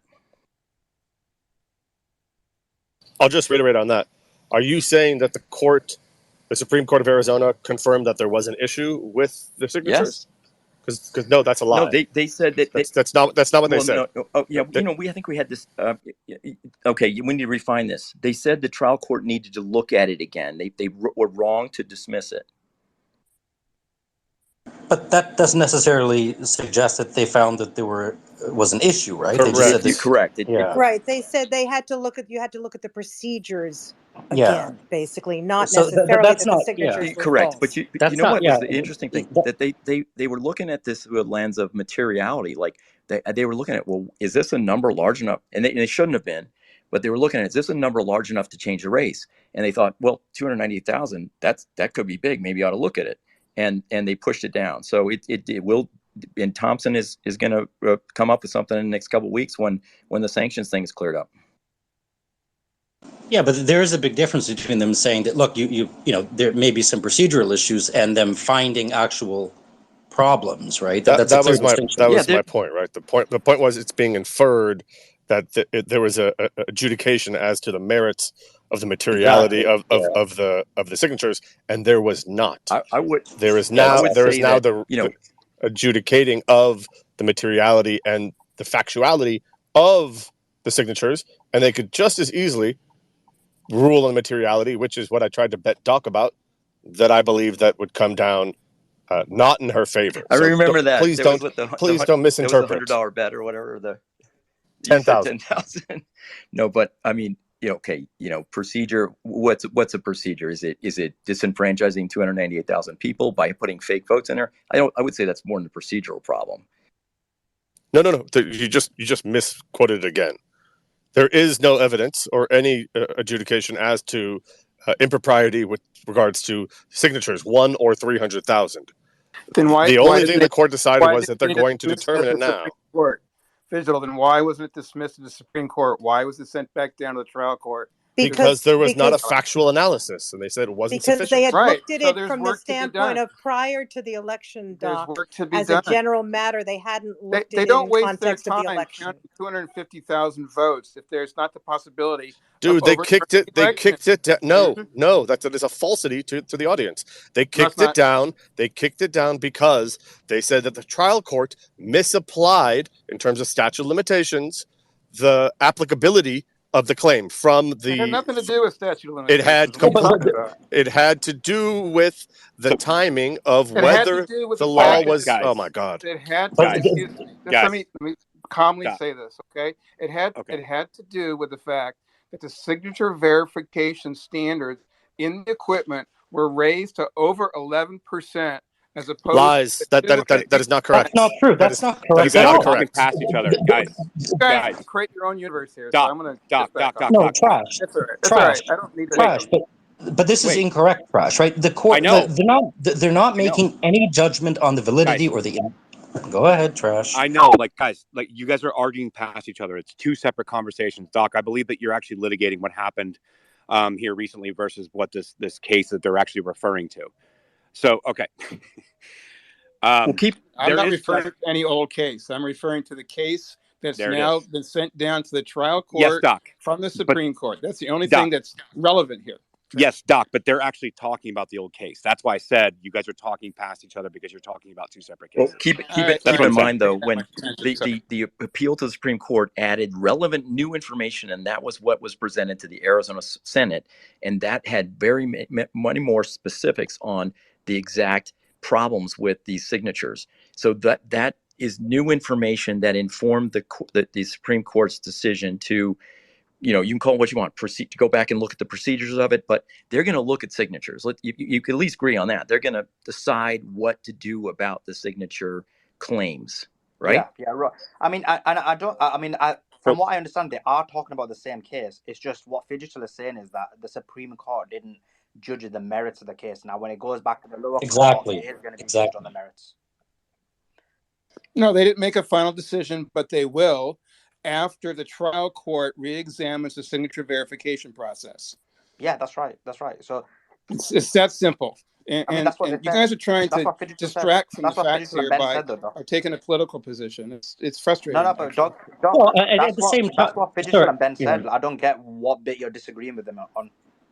Well, keep in mind, you sent out a tweet, right? My question to Kari Lake, even Abe in the room. Listen, Abe, I think that my question was legitimate, right? That is an absolutely appropriate question to ask somebody who is or was You were or will be. disrespectful to her. May I finish my That's my point? point. Okay, yeah, go ahead. But you are Let's talk. disrespectful. If you're going to Let's. If mention you, my tweet and attack me, I'm going to well, defend I will. myself. I will. I'm You not going to also put. wait for you to go on to Well, speak. Okay. you. All right. I'm Well, gonna go. well, No, Doc, no. Hold on, Nick. Doc, Hold on Doc, one moment, Nick. I'm Just. gonna no. I'm gonna let you go, Ben. That's why I was jumping in. So go ahead, Benjamin.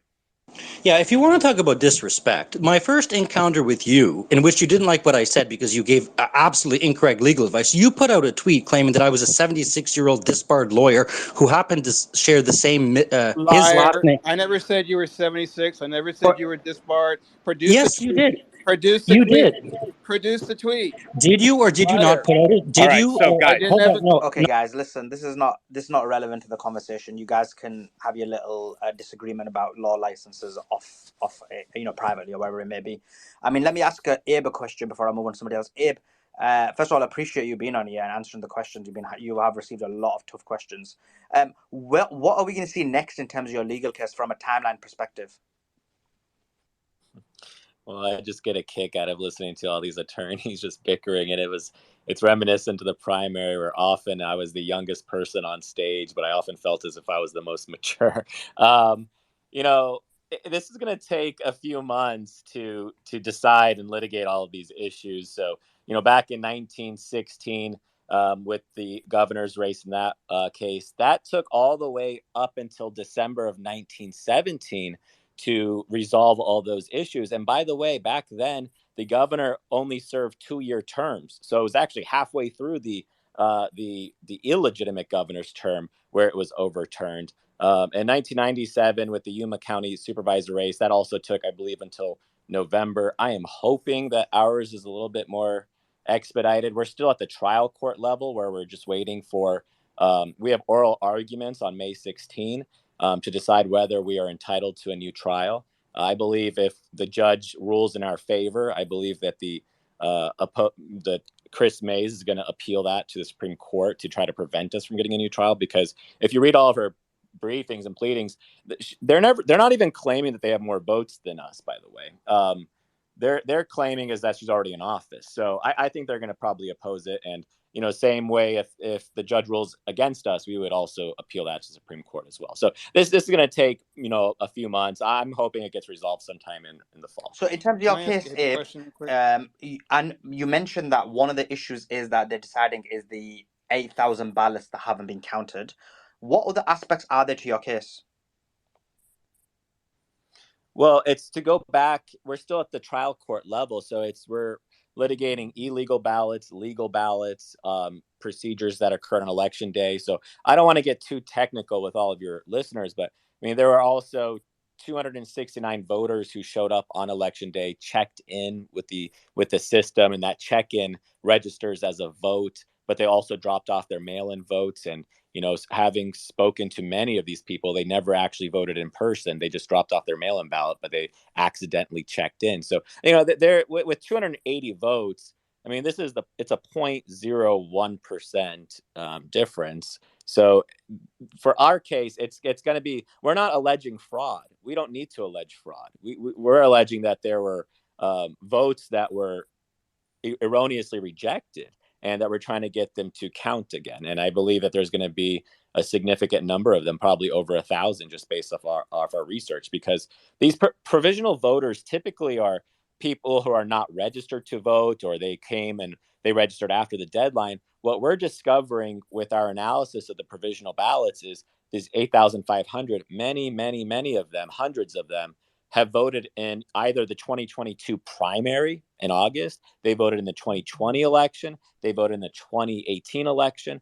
And besides that, there's also the issue of the undervotes, which Pinal County actually affirmed that we did have a legitimate case, where our deficit shrunk from 511 to 280 because the tabulators were not reading these undervotes. An undervote, by the way, is a vote that is showing that's not registered for the attorney general's race. So say they voted for the Senate race or the governor's race, but then they skipped over the attorney general's race. So that's all of our legal issues. But with 280 votes, anything could happen. Right? And just one more question. Well, and so real quick, just one more question. Just let me ask you one more question. It's just based on what Benjamin was asking you, and he said, "Would you accept the election result?"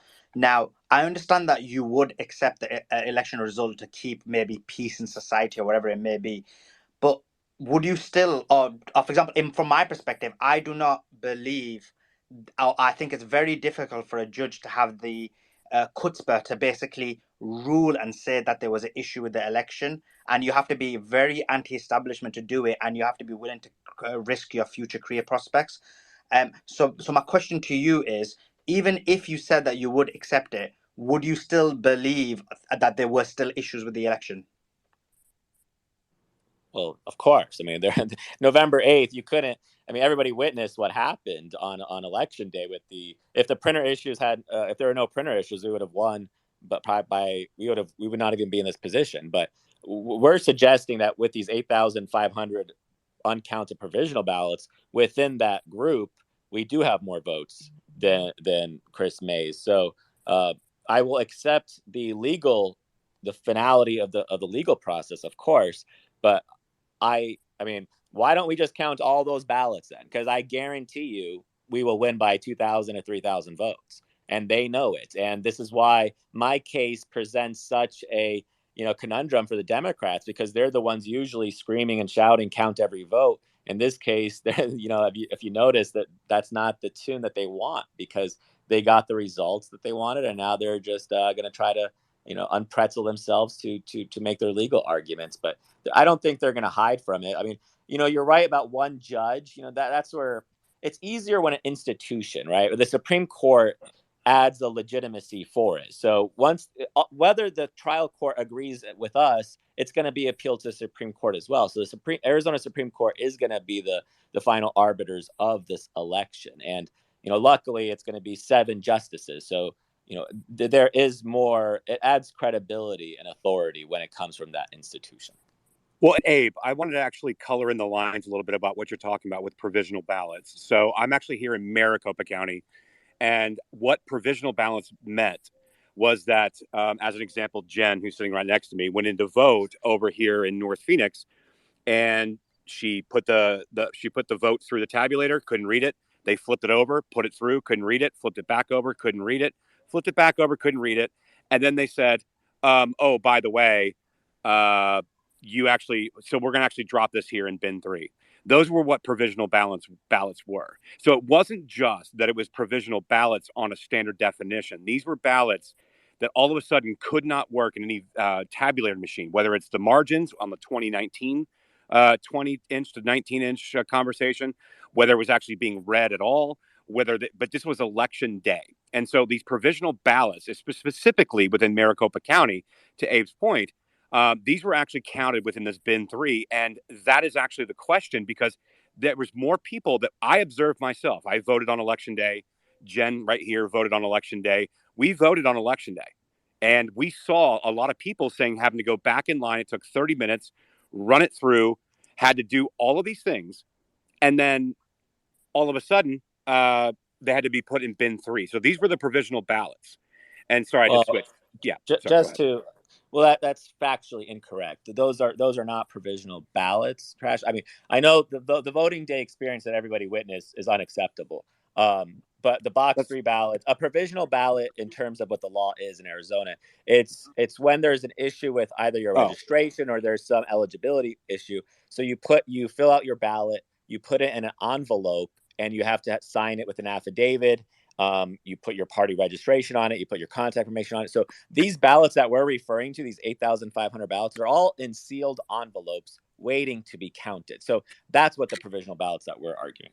Oh, okay, because they told us it was provisional when we were doing that. That's what they told us. Yeah, and the poll workers, they make mistakes. You know, these people are volunteers, a lot of them. Poll workers make a lot of mistakes. My apologies. Through a lot of this stuff, but I just want to make sure that we get the facts out there accurately. Yeah, my apologies. Tom, that's what they told us. Tom, thanks for joining us. If you feel free to jump in anytime you want. This is why it's so important for me to be accurate. This is a good discussion, everyone. Look, there's substantive concerns about the elections in Arizona. The courts are handling them. Thankfully, some of the courts in Arizona, haven't dismissed the credible allegations out of hand, even though I don't think they gave enough attention to some of the issues Kari Lake raised. The Arizona Supreme Court at least kept that the key challenge related to signature verification alive. So anyone who says that, the governor is the governor or the attorney general is the attorney general, those cases are still up. Those offices are still up for grabs, election-wise. And now she's exercising lawful power currently, but that may not last, depending how this court case and other challenges turn out. So, the media dismissing all of this out of hand is just silly, as this discussion by Kari and Abe show. Let's go to Tira. Tira, go ahead for it. Tira, you got some question? No, sorry. I meant to put my hand down. Sorry. No problem. Go for it, Sarah. Thank you very much. Good evening, Abe. So I was surprised to hear you say that you would accept the Supreme Court's decision regarding the election. You might not agree with it, but you would accept it. And I believe Ms. Lake was asked the same question, but I don't think she ever stated that she would accept a Supreme Court decision. However, do you believe that when candidates on either side state that elections are fake or fraudulent, that they are run fraudulently, that it ultimately hurts all election integrity? And my second question is, I see many people on Twitter commenting that the only way to combat election fraud is to not vote. So what would you say to those people as well? Thank you. Thanks for the question. So, this is what I find so troubling, is that it's people looking at blaming candidates when, if you look at who's to blame, it's election officials who are arrogant, who can't admit that there are significant issues with our election system and that we should always try to perfect it. So, the idea that our elections are going to be perfect is, a little unrealistic, but the idea to suggest that our elections are perfect, like the media wants to suggest, and that there's no error or fraud in it is silly. So, I think it's important to continuously highlight that election integrity matters, and that so often what Democrats, it seems like, but what they're doing by not wanting voter ID laws, for instance, or trying to make it, mass mail-in votes, it presents a problem. So when you go back to the 2020 election, what really erodes confidence in the election system is when the laws are not applied. I mean, when you had here in Arizona in 2020, you had an Obama-appointed federal judge extend voting registration by 2 weeks. And he knew exactly what he was doing. He did that knowing that it would take time to work its way up to the Ninth Circuit. And by the time that happened, it was 10 days had passed, and they reversed his decision. But in that time period, he had 35,000 new voters added to the voter rolls. That to me erodes confidence in the elections, because they weaponize the law in order to try to rig an election. And same when you had in Pennsylvania, where you had mail-in votes that came in after Election Day, that the judge decided to count those ballots. So that to me is, acting like there's no issues with an election, that I think undermines confidence in our elections. I think the important thing to restore confidence in our elections is to acknowledge its failures and discrepancies, and for the government to be honest, transparent, and accountable to the people they're supposed to represent. The question for Chris Mays, Sarah, really should bring into her is, why does she not want to count 8,000 provisionals? And ask her, is she going to accept the results when those are counted? I would hope that she would. But my follow-up question, I see so many people saying that the only way to combat election fraud is to not vote, is to just stay home. What do you say to those people? Well, I've served in uniform. I've served as a prosecutor. I believe that it's our right to vote here as Americans. And I would say that what Scott Pressler is talking about, where, utilize the laws within every state. And I understand their frustration, and this is exactly why I continue my battle in court. Believe me, I want this race over with more than anybody else. Trust me. But I'm fighting it because I understand how important it is for those people who do feel as if their votes don't matter, that hopefully there is going to be some justice at the end of our legal case, where there will be the ballots will be counted, and at least they'll say, yeah, there are problems with our elections, but our justice system is still intact, and that's where we can actually seek justice. So, that's where I really hone in on the idea that by not voting is somehow, helping democracy. That's just, I don't accept that premise. I refuse to. But I also I want to make sure election officials understand how critical their role is to instill confidence. We're here in Maricopa County. It's been rumored that Maricopa County has a disinformation whiteboard of Twitter profiles that they track and monitor daily.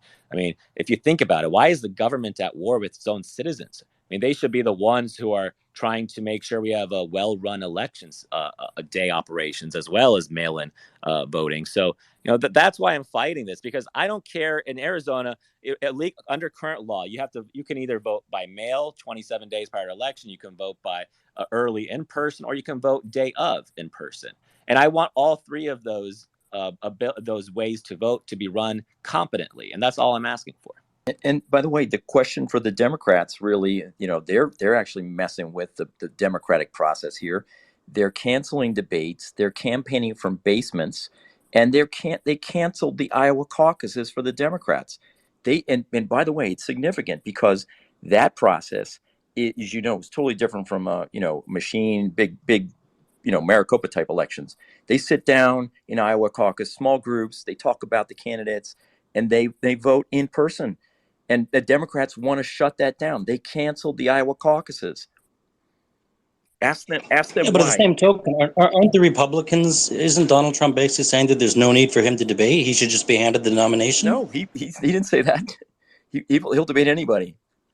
He went through 16, 17 last time. Bring him No, on. actually, he said he might not debate. He did a Truth Social post. He said it was about it was because the people who were selected to conduct the debates in 2016 and 2020 were corrupt, that it was admitted that I forget her name. She used to be the Democratic DNC party chief, a black woman who admitted Donna that she had Brazile. given the questions to Yeah. Hillary. Donna Brazile, thank you. That she had given the questions to Hillary before the debate. So anyone who debates, even people in here, want a fair shot, and I think that's what Donald Trump. Maybe not what he said exactly, but that's what he meant. But The we'll see what he does. GOP wanted a fair venue. They pulled out of the old types of debates where they had rigged questioners and like the Donna Brazile getting the questions fed ahead of time. They do want debates, but they want it in a fair medium.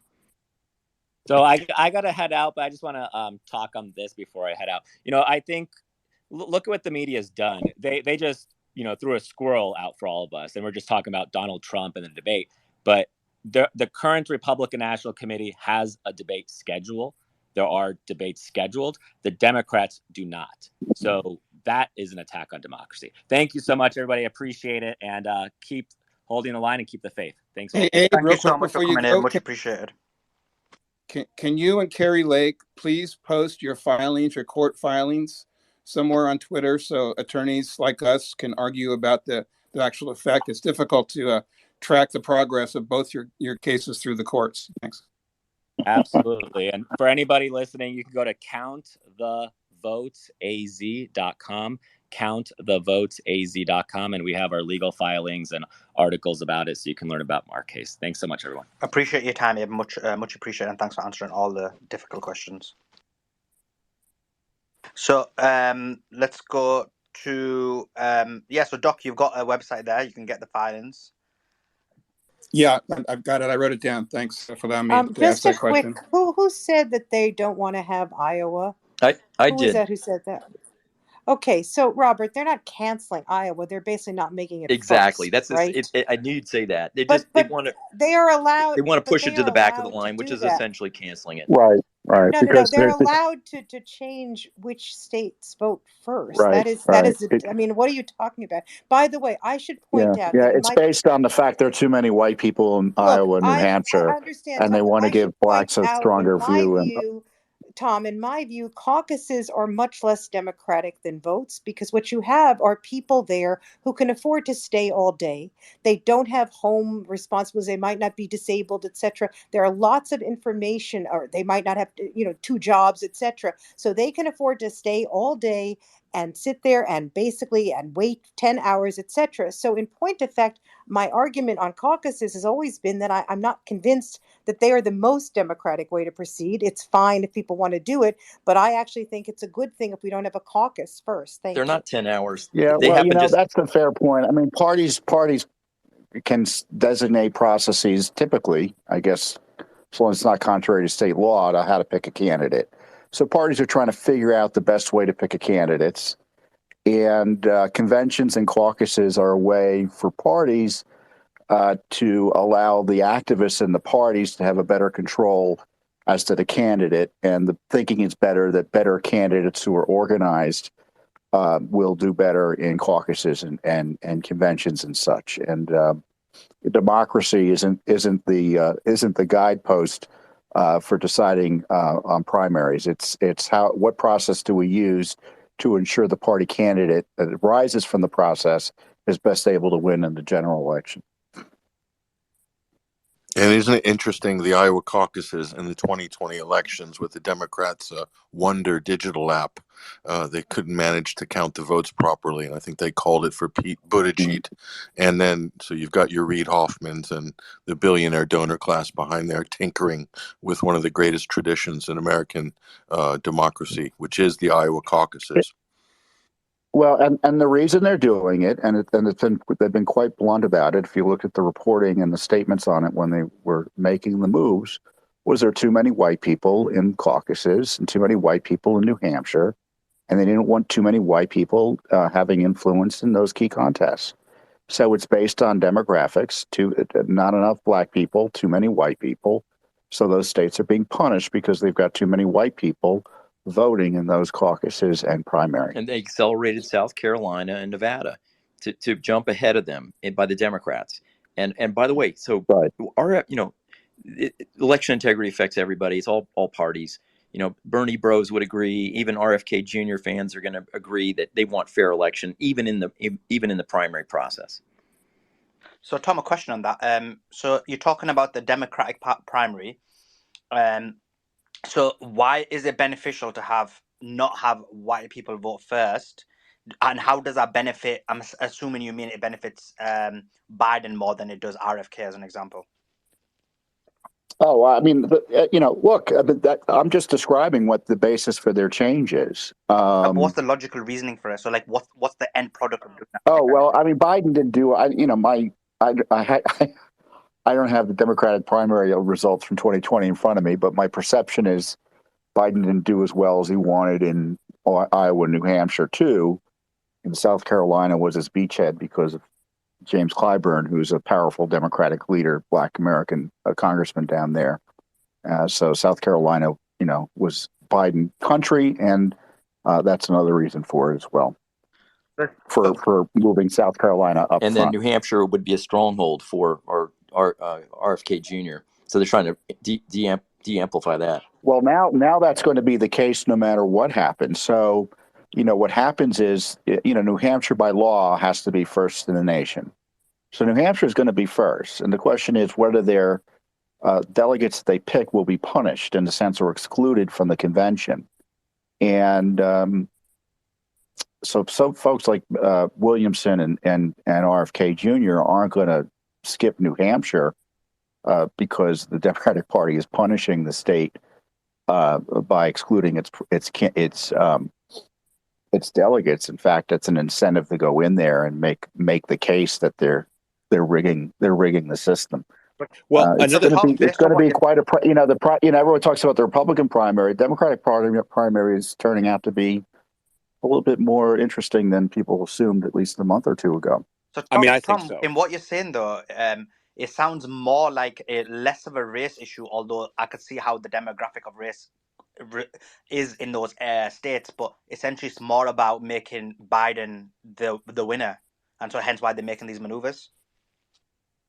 Well, I'm just describing their stated reasons. There are obviously other political reasons, but when you have politicians say race is the reason, we should pay attention to that. Because to me, it's an abomination to come out and say you're changing an election primary system because of the racial makeup of the states involved. It's just incredible to me. And another thing, Tom. Another question, Tom. When you look at the democratic system anyway, does it even matter about the order? Because their entire system, when it comes to their nomination, is so much relying on, for example, the super PAC system and having extra votes that are not based on state results. They essentially decide who's going to be the candidate anyway. Yeah, I don't know if that's been fixed. That used to be true in the past. I don't know if that's been changed at all, whether they've mitigated that or not. But certainly the campaigns still matter, and the superdelegates can mitigate a renegade candidate doing well, but not eliminate him. Certainly, if he gets overwhelming majorities. So, Tatira, are you saying they've eliminated that? Well, I don't know that they've eliminated, but they changed it significantly so that they don't have as much impact. I'll have to go and look at the rules, but that has changed from whenever it was it 2016 when it was perceived to be a major issue? And 2020. So if you're saying it's been changed, you're saying after 2020 because it was a major issue in 2020 as well. I don't think it was much of a... I'm not convinced it was a major issue in 2020, truthfully. I remember it. No, it wasn't, because Biden, after Super Tuesday, Biden was in the driver's seat. That was not because of super delegates. It was because, and Tom's correct about this, because Jim Clyburn gave a significant endorsement that impacted both South Carolina and many of these states which are heavily Black. So you're right voters. In terms of Super Tuesday, basically essentially putting Biden at the forefront. But before Super Tuesday, there was severe issues, and when it came to the super delegates, they were going to be on Biden's side. So even then, he had almost a strong position to win anyway.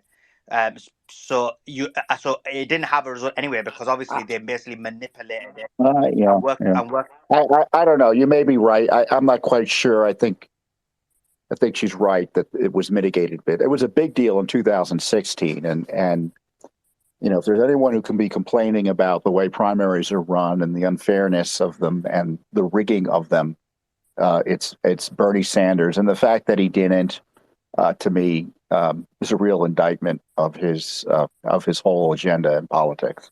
I agree.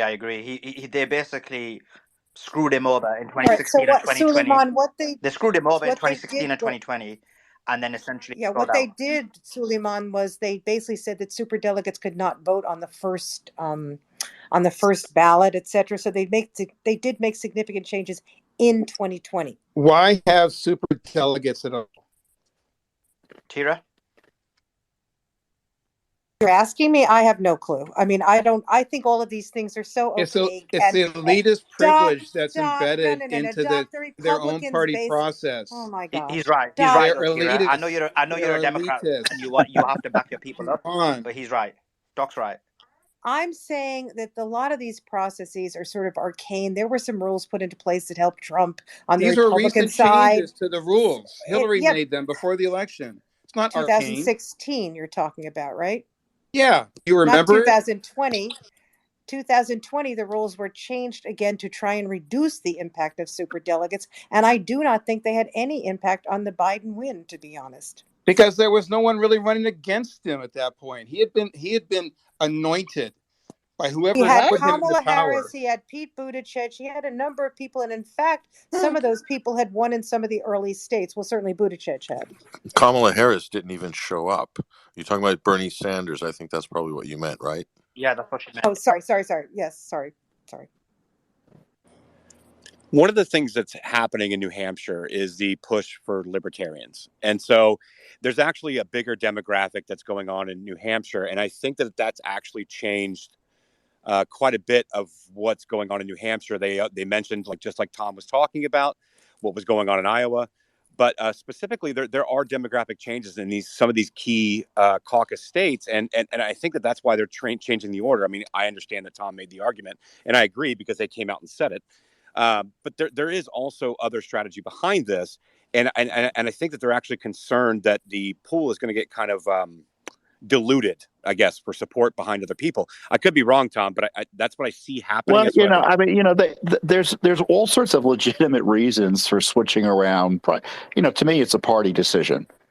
But when you come out and say it's because of race, I think that I don't think it's appropriate, and it's wrong.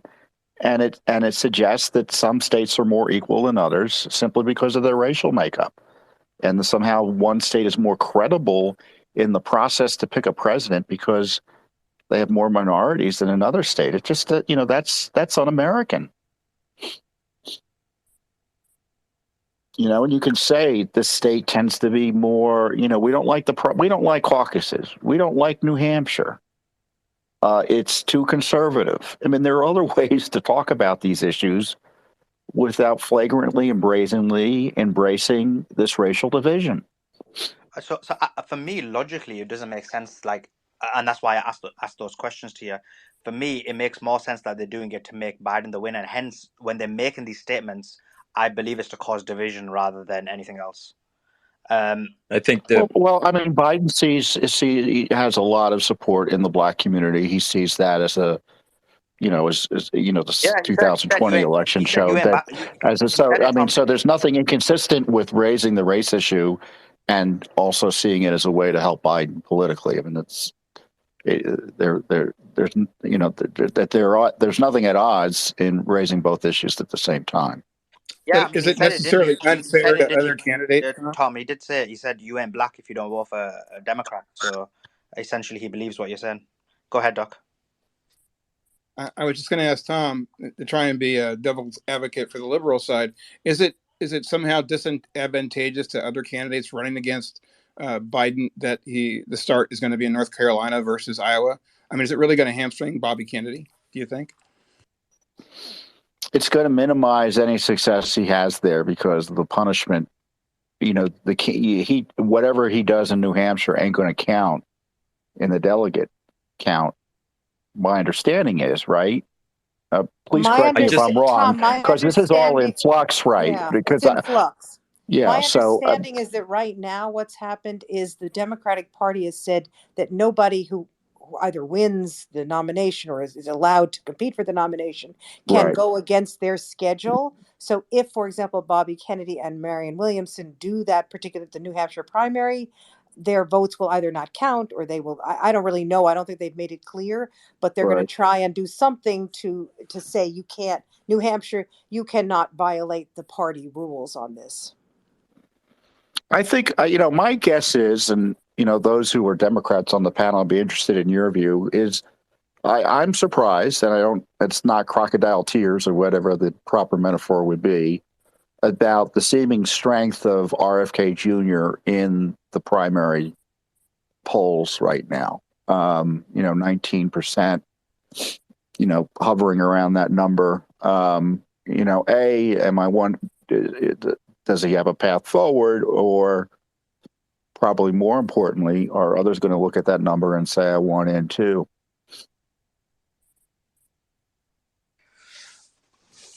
I mean, if you want my answer, are you the only Democrat on this panel right now? Very possibly so. So I'm willing to say so. well, now we've got four. My answer but is the rest are fine. that there are people who, and I am one of them. It would be nice if we had a different and less old candidate than Joe Biden. I do not think he has dementia. I do not think he's pooping in his pants, etc. But I do wish we had a younger, fresher voice, let's just say. And I think so there's people, I believe, who are just sort of expressing a concern about that. I also think the Kennedy name for a lot of Democrats is as simple as a name. It's a Kennedy, right? And I don't think they've really looked at Robert Kennedy Jr.'s positions necessarily. I suspect as time goes on, I think that number is going to drop myself, because there will be other candidates, and I think there are a lot of Democrats who won't go for him for a variety of reasons. Thanks. Suleiman, who are the other Democrats? I'm curious. Right here. I mean, right here, bro. Oh, really? Sarah. Yeah, we got Sarah, we got Benjamin, we got Tira, we got Fidgeto. I'm not a Democrat. I mean, what are you talking about? You're kind of more towards the left, aren't you?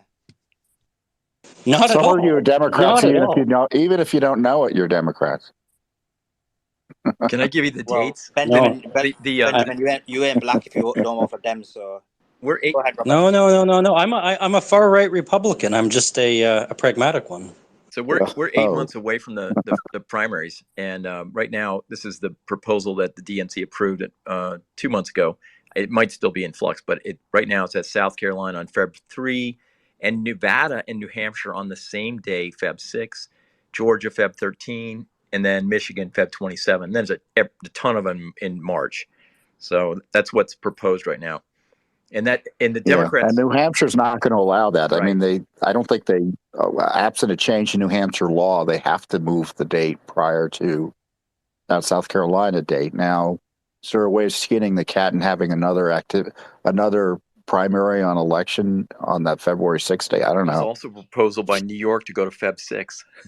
So there's a little bit of craziness right now. Georgia might move up that Feb 13, but they may want to move up sooner on the R side too. No, I think it's fair to assume that Biden's going to be the nominee. I think him announcing early suggests weakness. I think these polls suggest weakness, but that may dissipate as time moves and folks start picking sides. I mean, it's one thing to say you want, you'd be open to all sorts of people winning at the beginning of the playoffs, right? There are all sorts of teams. You don't necessarily got a team, but you're interested. And then all of a sudden, a team starts winning, and it's like, yeah, I'm on that team. And in political contests, that I think is going to be the case here. Folks will coalesce around Biden versus Trump, and it's going to be a jump ball again, 2024. That's my thinking. Tom, can you talk about some of the recent wins for all parties that you've been doing on voter roll cleanup? Oh, so, California, I mean, the National Voter Registration Act is a federal law, the motor voter bill, famously known or infamously known back, I think it was during the Clinton administration. They passed it over Republican objections. And to try to sweeten the pot for Republicans, they promised to clean up the rolls while they were requiring public entities, welfare officers, DMVs, motor voter, to offer registration opportunities to folks. And the concern was, well, that would just lead to dirtier rolls, multiple registrations, etc. So the idea was we're going to clean up the rolls. We'll require states to take reasonable steps to clean up the rolls. They don't have to be perfect, but they got to have a program in place. And of course, the left never wanted to enforce that part of the law, and they focused on the registration requirements. And Judicial Watch was the first entity in the history of the law to come in and enforce it privately. We sued in Indiana and Ohio. We ended those lawsuits after we got what we wanted. Big lawsuit in California that resulted in a settlement involving LA County. They just confirmed to us, 1.5 million, I think, or so names were removed. New York, we sued. New York City hadn't cleaned their rolls in 6 years. After we sued, they removed a bunch of names, hundreds of thousands. I forget the exact number. Same in North Carolina. Colorado removed 180,000 names or so, or 130,000, I forget. But I do know over the last year, as a result of our litigation, the settlements resulting from the litigation and at least the consent decree in Kentucky, 2 million names have been cleaned from the rolls. And, that's substantial. And the reason the rules there and the Supreme Court has essentially validated our approach here in terms of what you need to do in order to be seen as taking reasonable steps to clean up the rolls is that, dirty election rolls can mean dirty elections. It's opportunities for fraud. And you minimize that by making sure the rolls are clean. And so that way people aren't voting and doing impersonation fraud and whatever. And so that's a big deal. And I expect Pennsylvania will have similar results in Pennsylvania. The litigation's ongoing. And the other big piece of litigation we have going on is in Illinois, where we're challenging on behalf of a congressional candidate, he's a member of Congress, and Congressman Boston, some voters there, the Illinois law that has allows ballots to be counted that arrive for up to 2 weeks after Election Day, including ballots that are not postmarked. And, we think that's contrary to federal law, which is rather plain on the issue. And so that litigation's ongoing, and the Democrats are desperate to get involved as a party there, and they lost at the lower court, and they weren't even satisfied with being able to file amicus briefs. They filed an appeal of this at the federal appellate level because they were denied entry as a party as a defendant. So Mark Elias's firm argued that. So this is a big case out in Illinois because that's a major controversy nationally about counting ballots that arrive after Election Day. It goes on in too many places. Frankly, even counting ballots that change the results from Election Day, in my view, is contrary to federal law, but that's another matter. Thanks for that, Tom. Just a quick one. Sorry, there's some breaking news. Mario, what was the breaking news? Yeah, unrelated, man. So I'm just going to read out exactly. I just tweeted it out. Let me pin it above. Usually we don't mention whenever there's missiles heading to Ukraine, we don't mention it as breaking news, but this seems to be a very major one. Every OSINT account is talking about it. So I'll read out the information we have so far. A massive barrage of cruise and hypersonic missiles, one of the largest since the war broke out, is incoming from Russia towards Ukraine. The missiles are expected to reach their targets imminently. Air sirens should start any minute. That was tweeted 6 minutes ago, so they just started about 2 minutes ago. Launch commands are still being put out over the Russian strategic net, so we're still seeing more launches potentially incoming. The head of Ukraine's presidential office says do not ignore the air raid alerts. Next update, 4 minutes after that, 4 minutes ago, air raid alerts are beginning across Ukraine. Anyone in the locations below should go to shelter immediately. If you check the pinned tweet above and the latest tweet on my account, it would have the location details. It's all in the east, and Kiev is included. Actually, Kiev is not included in that map, but we are seeing air sirens, I think, in Kiev as well. So I'll read out where the air sirens are. Air sirens started in Kharkov, likely due to the talks about the missile types launched by Russian strategic bombers near the Caspian Sea. Air raid sirens also sounding in Mykolaiv and Odessa oblasts due to likely caliber cruise missiles launches from Russian Black Sea Fleet vessels. Just want to give a shout out to OSINT, Defender, and Faytux and Elint News. So these accounts are updating. Anyone in Ukraine, if we do have anyone in the audience from Ukraine, you probably hear the sirens, but you should probably take this seriously.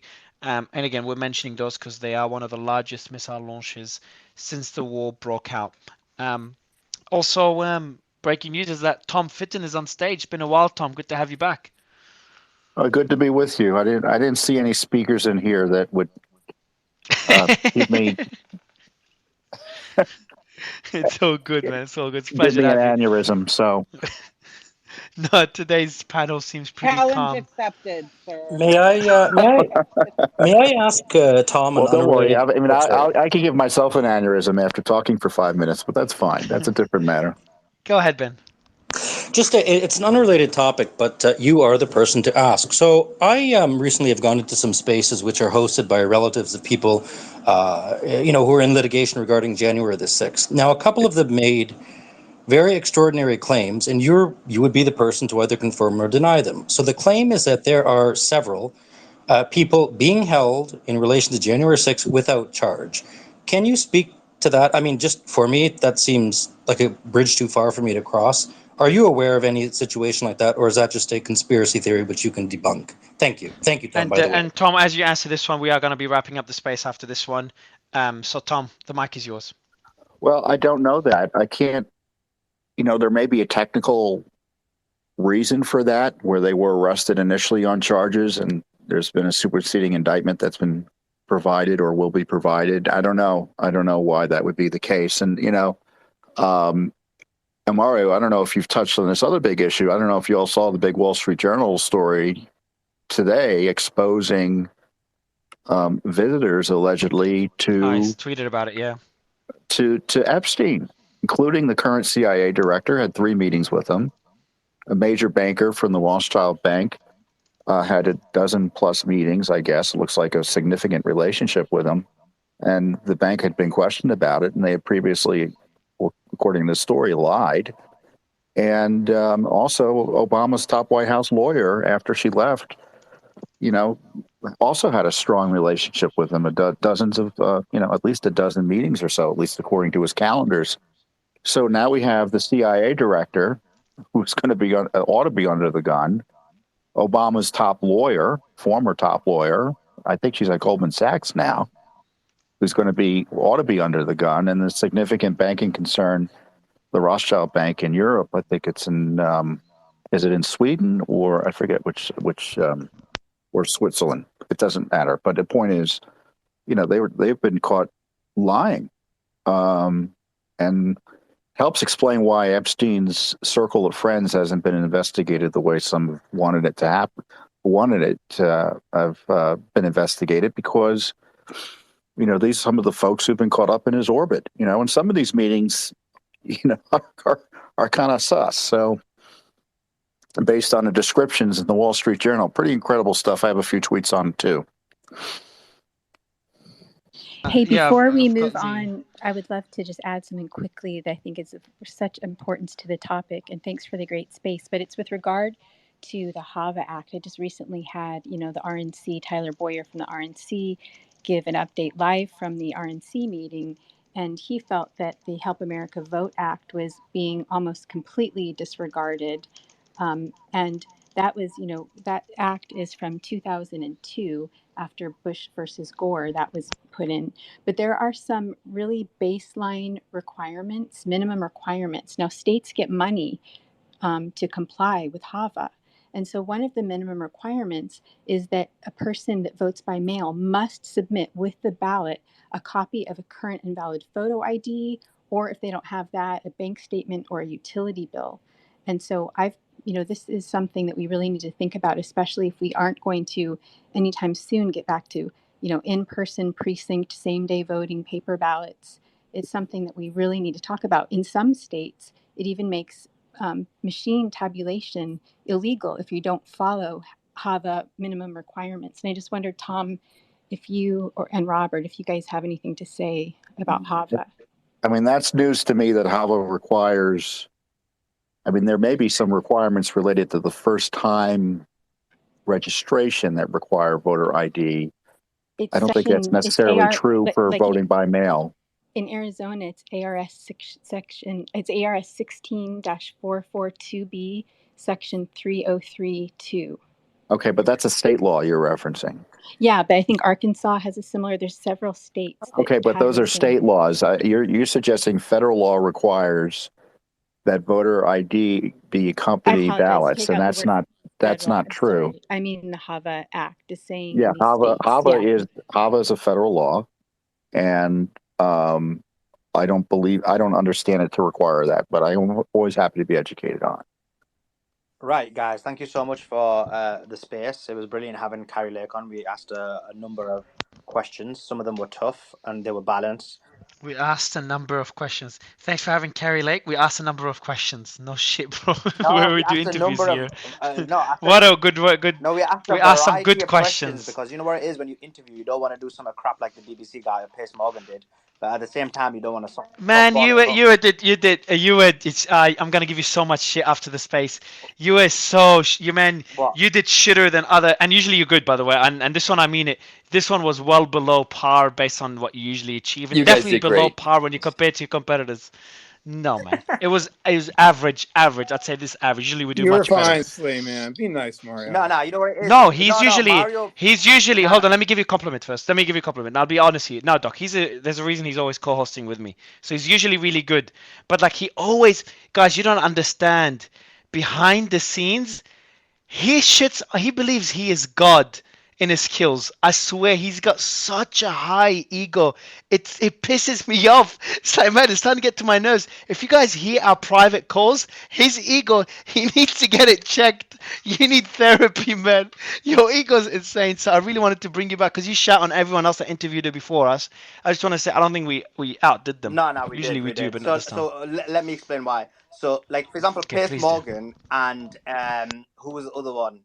The BBC guy who did it to Elon Musk. They were horrendous.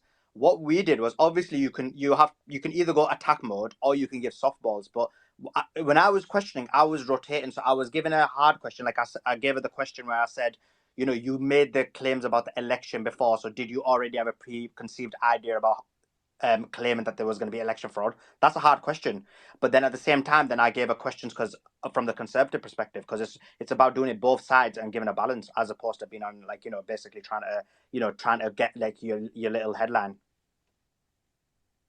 Yeah, so just in terms of just to go back to things that matter, the missiles heading to Ukraine, OSINT Defenders tweeting updates about them as well. There's a few other accounts. We're kind of getting the important ones and adding them to our thread. But it does seem a pretty large barrage. So we won't do a space on it tonight unless things get really bad or there's significant damage or it continues. Otherwise, we'll probably cover it tomorrow. We'll do a Ukraine space tomorrow. It's been a while. And we'll talk about the updates there. But for today, I just want to give a massive shout out to, I think it was, who was the lady? I think it was Jenny that was helping Nick. But a massive shout out for Nick for organizing this last minute. And for, I think it was Jenny. Was it Jenny Slayman? She was on stage. Julia, sorry. Thanks, Trash. So Julia as well, who was on stage earlier for organizing this. Appreciate all the panelists. I leave New York tomorrow, so everyone I met in New York, pleasure to meet you all. Tom, are you in New York? No, you're in Washington, aren't you? No, I'm in DC. Mario, you have your finance space tomorrow morning? Yeah, I don't call it my finance. I don't deserve the credit. But yeah, the space that is run from my account that Danish moderates, that one is tomorrow morning, while I sleep. Yeah, and I saw, by the way, I saw Robert Wolf today. Such a nice guy. Knows his shit when it comes to finance. So I caught up with him earlier today. Mario, may I say one thing as a closing note for what Tom said about the Epstein CIA story? Tom, if you're interested in more detail on that, there's a fantastic book I'm about halfway through right now by Whitney Webb called One Nation Under Blackmail. Just came out on Audible version there, which has these sort of sprawling connections between Epstein and the intelligence community laid out in quite meticulous and fastidiously bibliographed form. So for more on that story, I would highly recommend that book by Whitney Webb. Thanks, Mike. All right, everyone, thank you so much. Really appreciate it. We'll see you again tomorrow. We haven't decided the topic yet. And thanks for the moderators for the great space and Nick for organizing the interview with Kari. Bye, everyone. Bye, Mario.